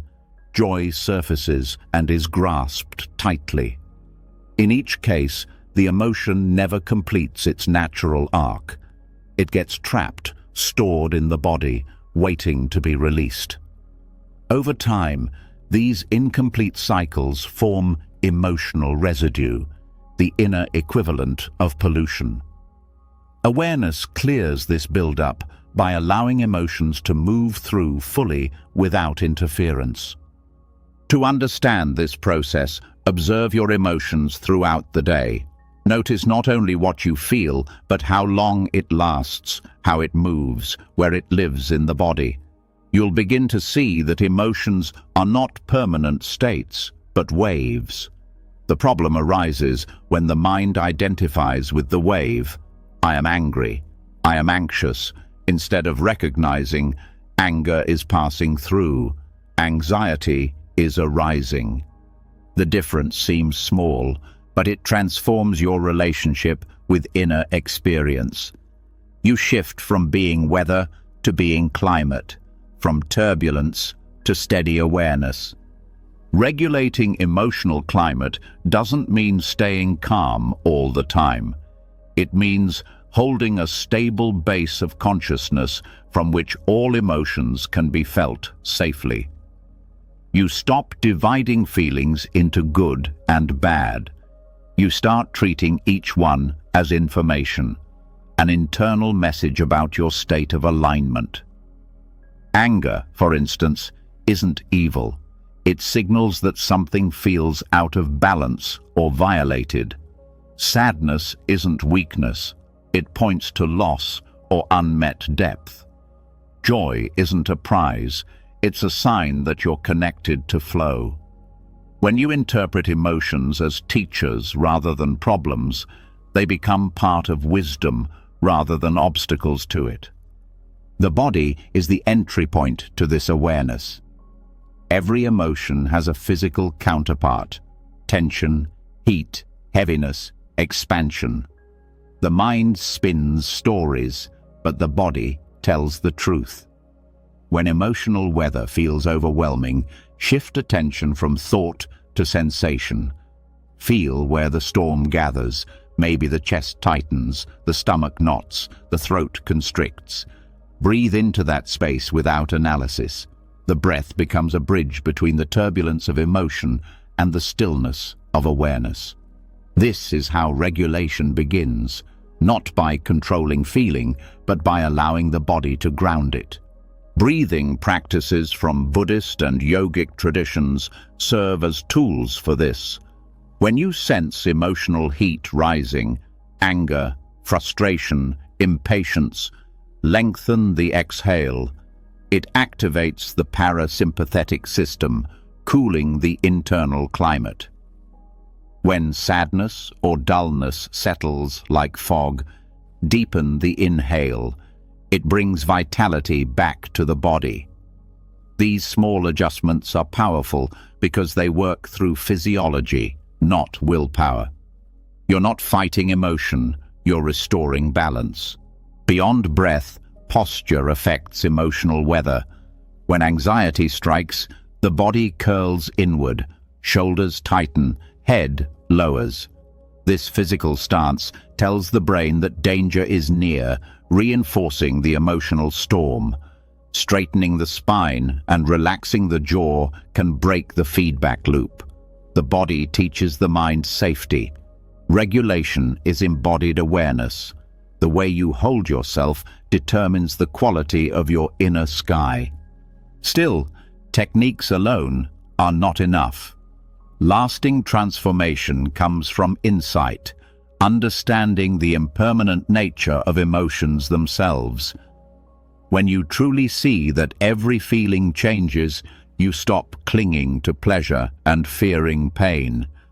The mind stops making long-term predictions based on short-term states. You realize that moods are weather, not identity. Clouds form, rain falls, and then the sun returns. Nothing needs to be fixed. Everything needs to be seen. This insight also changes how you relate to others. Emotional contagion is real. The energy of one person can affect many. When you stabilize your inner climate, you become a calm center in a chaotic world. People feel safe around steadiness. You start influencing others not by words, but by presence. When you enter a tense space and stay grounded, the collective nervous system unconsciously entrains to your calm. This is how self-regulation becomes service. However, maintaining a balanced inner climate doesn't mean denying intensity. There are moments when grief must be deep, anger must be expressed, tears must flow. Regulation doesn't suppress expression, it provides a container for it. It means expressing consciously rather than impulsively. You can speak truth without violence, cry without drowning, act without losing awareness.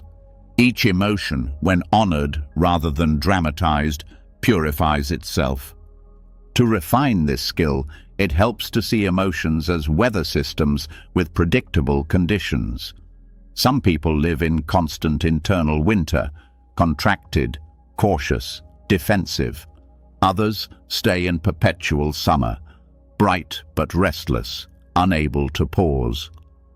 The goal isn't to choose one over the other, but to develop emotional seasons consciously. Sometimes you need the stillness of winter, the letting go. Sometimes you need the growth of spring, the boldness of summer, the reflection of autumn. Awareness lets you move through these inner seasons without confusion. Regulation also involves knowing the difference between reaction and response. Reaction is automatic. It's the thunder that follows the flash. Response is chosen. It's awareness shaping the next moment. The gap between the two is where freedom lives. In that gap, you can feel emotion fully and decide how to act. You might notice anger, but choose clarity instead of aggression. You might feel fear, but choose patience instead of retreat. Emotional maturity is not the absence of emotion, it's mastery of response. One of the greatest obstacles to this mastery is judgment. The mind labels emotions as good or bad, productive or destructive. But labeling limits understanding. For example, many people suppress anger because they see it as unspiritual. Yet repressed anger turns into resentment, which corrodes peace. When you allow anger to express as energy, through movement, voice, or writing, it transforms into strength and boundary. Every emotion, when accepted, has a wisdom hidden inside. Meditation supports this transformation by strengthening awareness of the emotional field. In meditation, you begin to watch feelings rise like weather patterns, a wave of restlessness, a drizzle of sadness, a burst of joy. You don't chase them or push them away. You sit as the sky, vast and unchanging. Over time, this awareness carries into daily life. The same steadiness you feel in stillness begins to accompany movement. You start meeting life's events as a stable climate rather than as unpredictable weather. This steadiness is what the Buddha meant by liberation from dukkha, not the elimination of suffering, but the end of identification with it. Emotions still arise, but they no longer imprison you. Even pain becomes bearable when you stop making it personal. This is sadness, becomes I am sad only when the ego claims ownership. Letting go of ownership releases half the suffering immediately. You learn to host emotions rather than become them.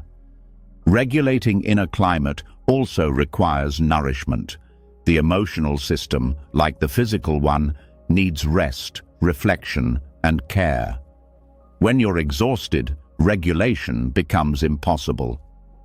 Sleep, nature, silence, and mindful movement replenish the nervous system. Gratitude practices strengthen the foundation of well-being, acting like sunlight for the emotional body. When gratitude becomes habitual, it stabilizes mood by orienting awareness toward abundance instead of lack. Another form of nourishment is truth. Emotional imbalance often comes from resisting what is true. Denial traps energy. Honesty releases it. When you admit fear, you free the courage to face it. When you acknowledge sadness, you create space for comfort.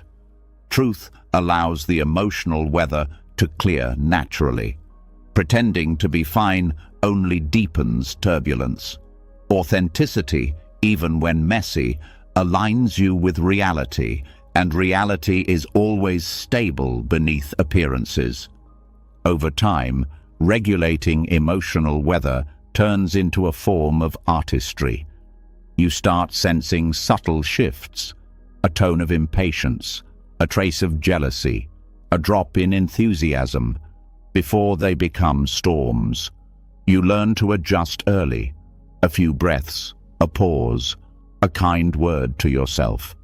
Just as a gardener tends soil daily rather than waiting for drought, you care for your emotional environment moment by moment.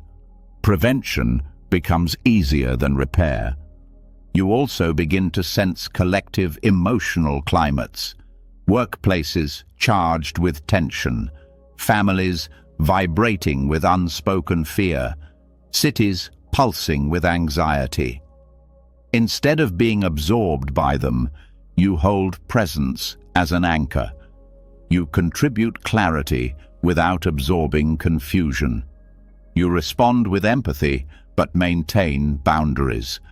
This is how awareness becomes protection, not a wall, but a field of stability that keeps chaos from entering.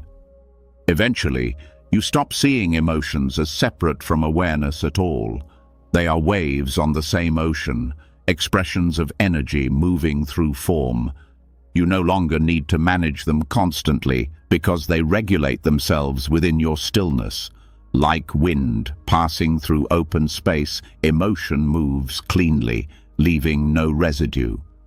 The body feels lighter, thought less noisy, heart more open. When this steadiness matures, peace ceases to be fragile.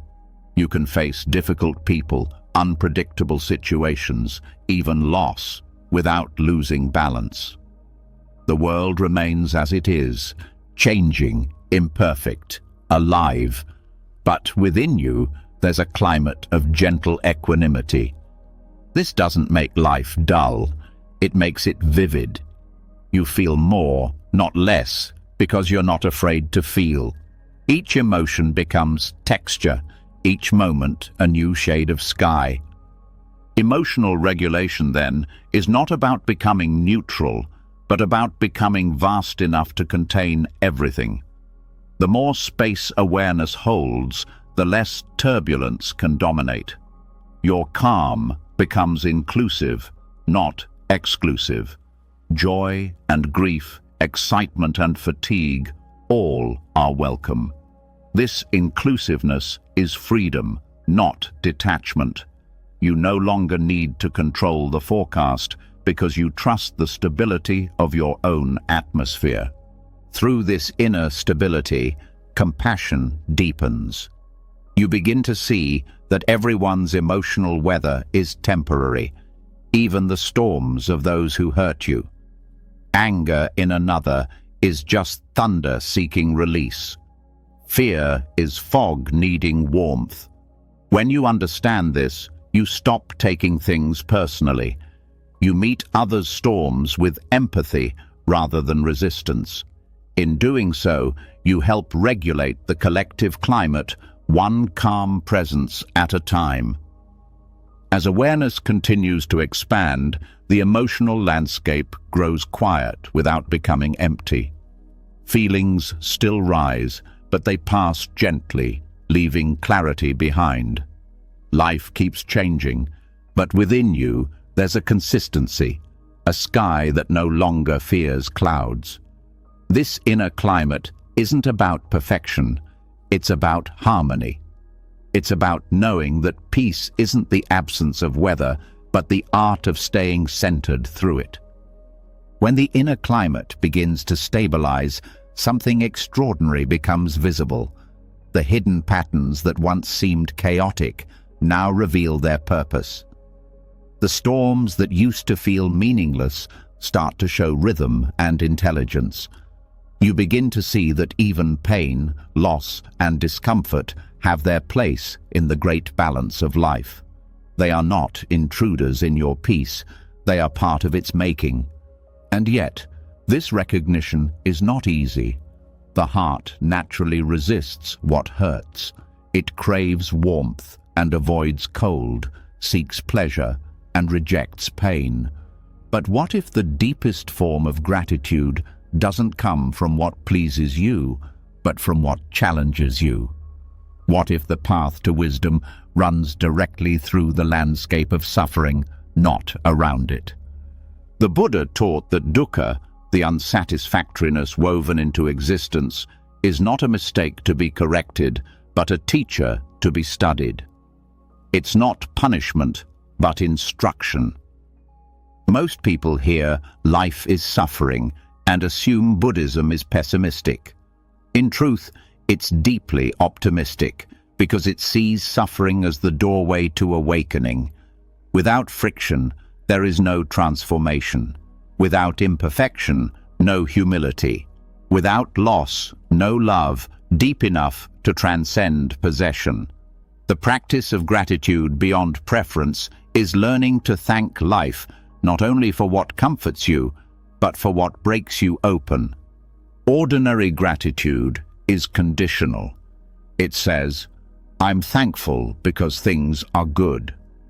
But deeper gratitude says, "I'm thankful because I can see." It recognizes that wisdom grows through difficulty. When something hurts, it reveals attachment. When something ends, it reveals impermanence. When something disappoints, it reveals expectation. Gratitude beyond preference is the willingness to meet pain with curiosity instead of resistance, to bow to it as a teacher instead of fighting it as an enemy. This doesn't mean seeking suffering or pretending to enjoy it. It means seeing clearly that pain and pleasure are part of the same unfolding. One refines the other. Joy without sorrow would be shallow, and sorrow without joy would be unbearable. Gratitude in the Buddhist sense is not emotional positivity, it's clarity. It's the understanding that every moment, pleasant or painful, contributes to awakening. Even confusion, when seen clearly, reveals truth. When something painful happens, an illness, betrayal, loss, the ego's reflex is to contract. It says, "Why me?" It searches for blame, for reasons, for escape. But awareness asks a different question. What is this showing me? This shift transforms the experience completely. Instead of being trapped in reaction, you begin to learn from reality itself. Pain becomes a mirror reflecting the parts of you still clinging to permanence. Gratitude arises naturally from that seeing, not because the pain feels good, but because it teaches freedom. The practice begins in small moments. When frustration arises, instead of judging it, you acknowledge it. "Thank you for showing me my attachment to control." When fear appears, you say, "Thank you for revealing where trust is missing." When grief surfaces, you whisper, "Thank you for deepening my love." These simple acknowledgements break the reflex of resistance. They turn emotion into awareness. Gratitude stops being an intellectual exercise and becomes an embodied response to life. Pain refines perception. It slows you down, forcing presence where distraction once lived. It exposes illusions of control, permanence, and identity. Without discomfort, you might never question the habits that limit you. Gratitude beyond preference doesn't glorify pain. It recognizes its usefulness. It's like fire, destructive when resisted, purifying when embraced with wisdom. The moment you stop labeling experiences as bad, they start to reveal their meaning.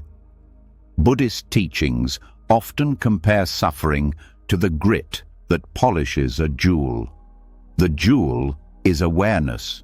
The grit is life. Every difficulty rubs against the ego, wearing down its edges until transparency appears. Gratitude in this context means honoring the polishing process, even when it feels harsh. You may not be grateful for the pain itself, but you can be grateful for what it reveals. This is not passive acceptance, but active insight, the alchemy of turning suffering into wisdom. In this light, the concept of dukkha becomes revolutionary. Instead of running from discomfort, you begin to study it. You notice how resistance amplifies pain. A physical ache hurts, but it's the thought, "this shouldn't be happening," that multiplies the suffering. Gratitude beyond preference dissolves that secondary layer. It accepts the first arrow of pain, but refuses the second arrow of resistance. The mind stops fighting reality and begins cooperating with it.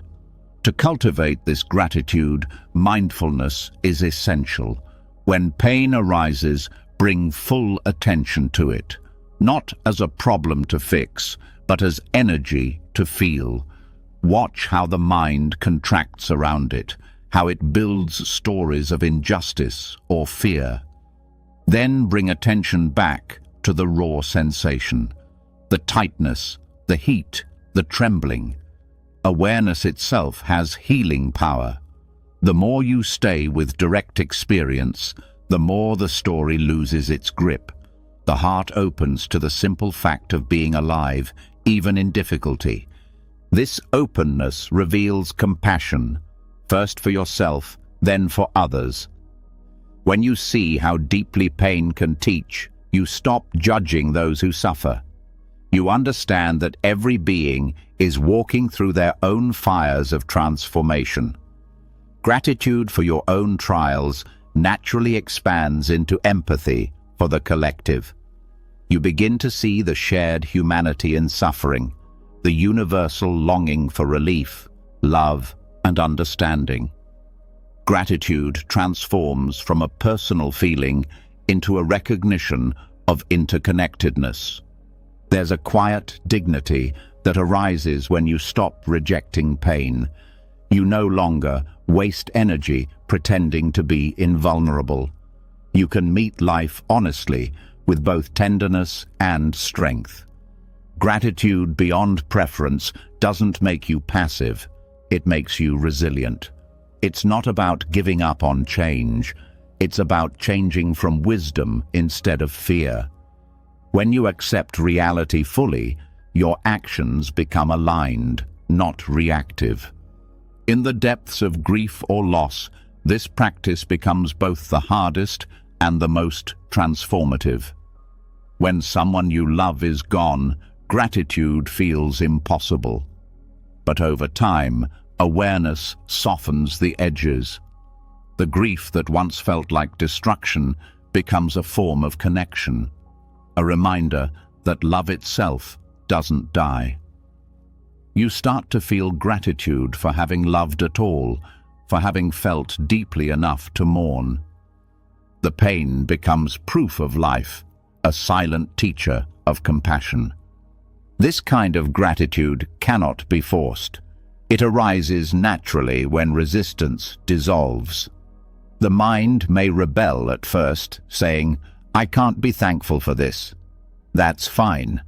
Gratitude is not a command, it's a discovery. It grows when you stop demanding that life match your preferences. When the grip of expectation loosens, Even suffering reveals unexpected beauty, a depth of awareness, a tenderness of heart, a humility that success could never teach. Over time, you start seeing this truth in everyday challenges. A delay teaches patience. A failure teaches humility. A conflict reveals attachment. Each moment becomes part of your education in awareness. Life itself becomes the teacher, and gratitude becomes your natural language. The division between good and bad experiences fades. Everything becomes nourishment for awakening. One of the most powerful insights of Buddhist psychology is that suffering is not an error in the system. It's the system working perfectly to wake you up. When something hurts, it's life showing you where illusion still hides. If you meet that pain with resistance, you reinforce the illusion. If you meet it with curiosity and gratitude, the illusion dissolves. Gratitude turns pain into a mirror reflecting truth. This doesn't mean bypassing emotion. Gratitude is not denial, it's depth. You can feel grief and still be grateful for awareness itself. You can experience anger and still be grateful for the chance to learn from it. The key is honesty, feeling everything without distortion. When gratitude includes even what hurts, it stops being selective and becomes unconditional. It becomes not a mood, but a way of seeing. This kind of gratitude also reshapes how you understand happiness. Ordinary happiness depends on pleasant conditions, health, success, love. But unconditional gratitude reveals a deeper happiness that doesn't vanish when conditions change. It's a peace that arises from inclusion rather than exclusion. Nothing is outside of your acceptance. This is the heart of Buddhist freedom, the ability to meet each moment as worthy of reverence. To develop this, practice reflection. At the end of the day, instead of listing what went well, look at what was difficult and ask, what did this teach me? It might show you patience, humility, or surrender. This is not moralizing, but awakening insight. Each difficulty becomes a doorway to self-knowledge. Over time, the heart learns to thank life not for comfort, but for consciousness. Gratitude beyond preference also deepens your relationship with impermanence.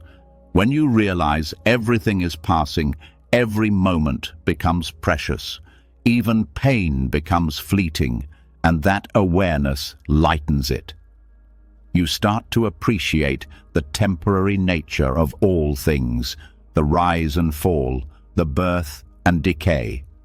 Gratitude becomes an act of love for transience itself, for the fragile beauty of existence. When this understanding matures, the line between joy and sorrow blurs. You begin to feel both at once, joy within sorrow, sorrow within joy. Gratitude becomes vast enough to hold contradictions. It allows you to smile through tears, to see meaning even in endings. This is not duality, but wholeness, the full embrace of life as it is. The Buddha often spoke of mudita, sympathetic joy, as the counterpart to compassion.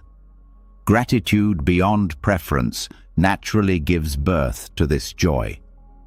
When you stop resisting your own suffering, you start celebrating others' happiness without envy.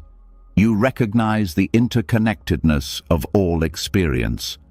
Every joy, even if not your own, becomes reason for gratitude because it reflects the shared potential for awakening. In daily life, this practice makes you softer, less reactive, more at ease with uncertainty. When something painful happens, Instead of spiraling into, "Why me?" you start asking, "What now?" You meet difficulty as part of the path, not as a detour. You learn to trust that pain, when faced with awareness, always leaves you wiser than it found you. That trust is the essence of faith in the Buddhist sense, not belief in dogma, but confidence in the intelligence of experience. Gratitude beyond preference also dissolves comparison. When you stop dividing life into favorable and unfavorable, you stop measuring yourself against others. You no longer need to win at life. You need only to live it fully. This releases tremendous energy once spent on envy, regret, and self-criticism. That energy turns into compassion, the natural impulse to share what you've discovered. Eventually, gratitude ceases to depend on content. It becomes a constant tone beneath the changing melody of life. Even when sadness plays, gratitude hums quietly underneath. It's the awareness that simply being alive, able to feel and learn, is enough. You stop demanding that life be easier. You start marveling at its depth. This is the quiet joy of awakening, the realization that nothing is wasted, not even suffering. When the heart reaches this depth of gratitude, it no longer needs to seek meaning in pain. It experiences meaning through pain. Every tear, every mistake, every loss becomes part of the same sacred pattern. The world doesn't become perfect, but your relationship with it does. Gratitude becomes your natural response to existence, not as a reaction, but as a state of being, where even hurt becomes holy, and every moment, however difficult, is worthy of a silent bow. In the end, peace was never something distant. It was waiting in the space beneath your thoughts, beneath your fears, beneath the endless noise of wanting life to be different. Through every lesson, from seeing the arrogance hidden in worry, to learning the physics of letting go, to loving without ownership, to finding freedom in the word enough, and discovering the stillness inside silence, you've walked the same path the Buddha described thousands of years ago, the path from resistance to presence. Each teaching pointed to the same truth. Life doesn't need to be controlled to be beautiful. When you stop interfering, life balances itself. When you stop chasing, happiness finds you. When you stop clinging, love expands. And when you begin to see even pain as part of your awakening, nothing is wasted, not even your suffering. You've seen that worry is just samsara in disguise, that emotions are weather, not identity, that gratitude transforms pain into light. What remains now is practice, small, daily choices to return to awareness when the mind begins to spin. To breathe before reacting, to trust the rhythm of things, to live with open hands instead of clenched fists. If these lessons spoke to something in you, share your voice below. Write one thing you're choosing to let go of, or one insight that opened your heart today. Your words might be the reminder someone else needs to read.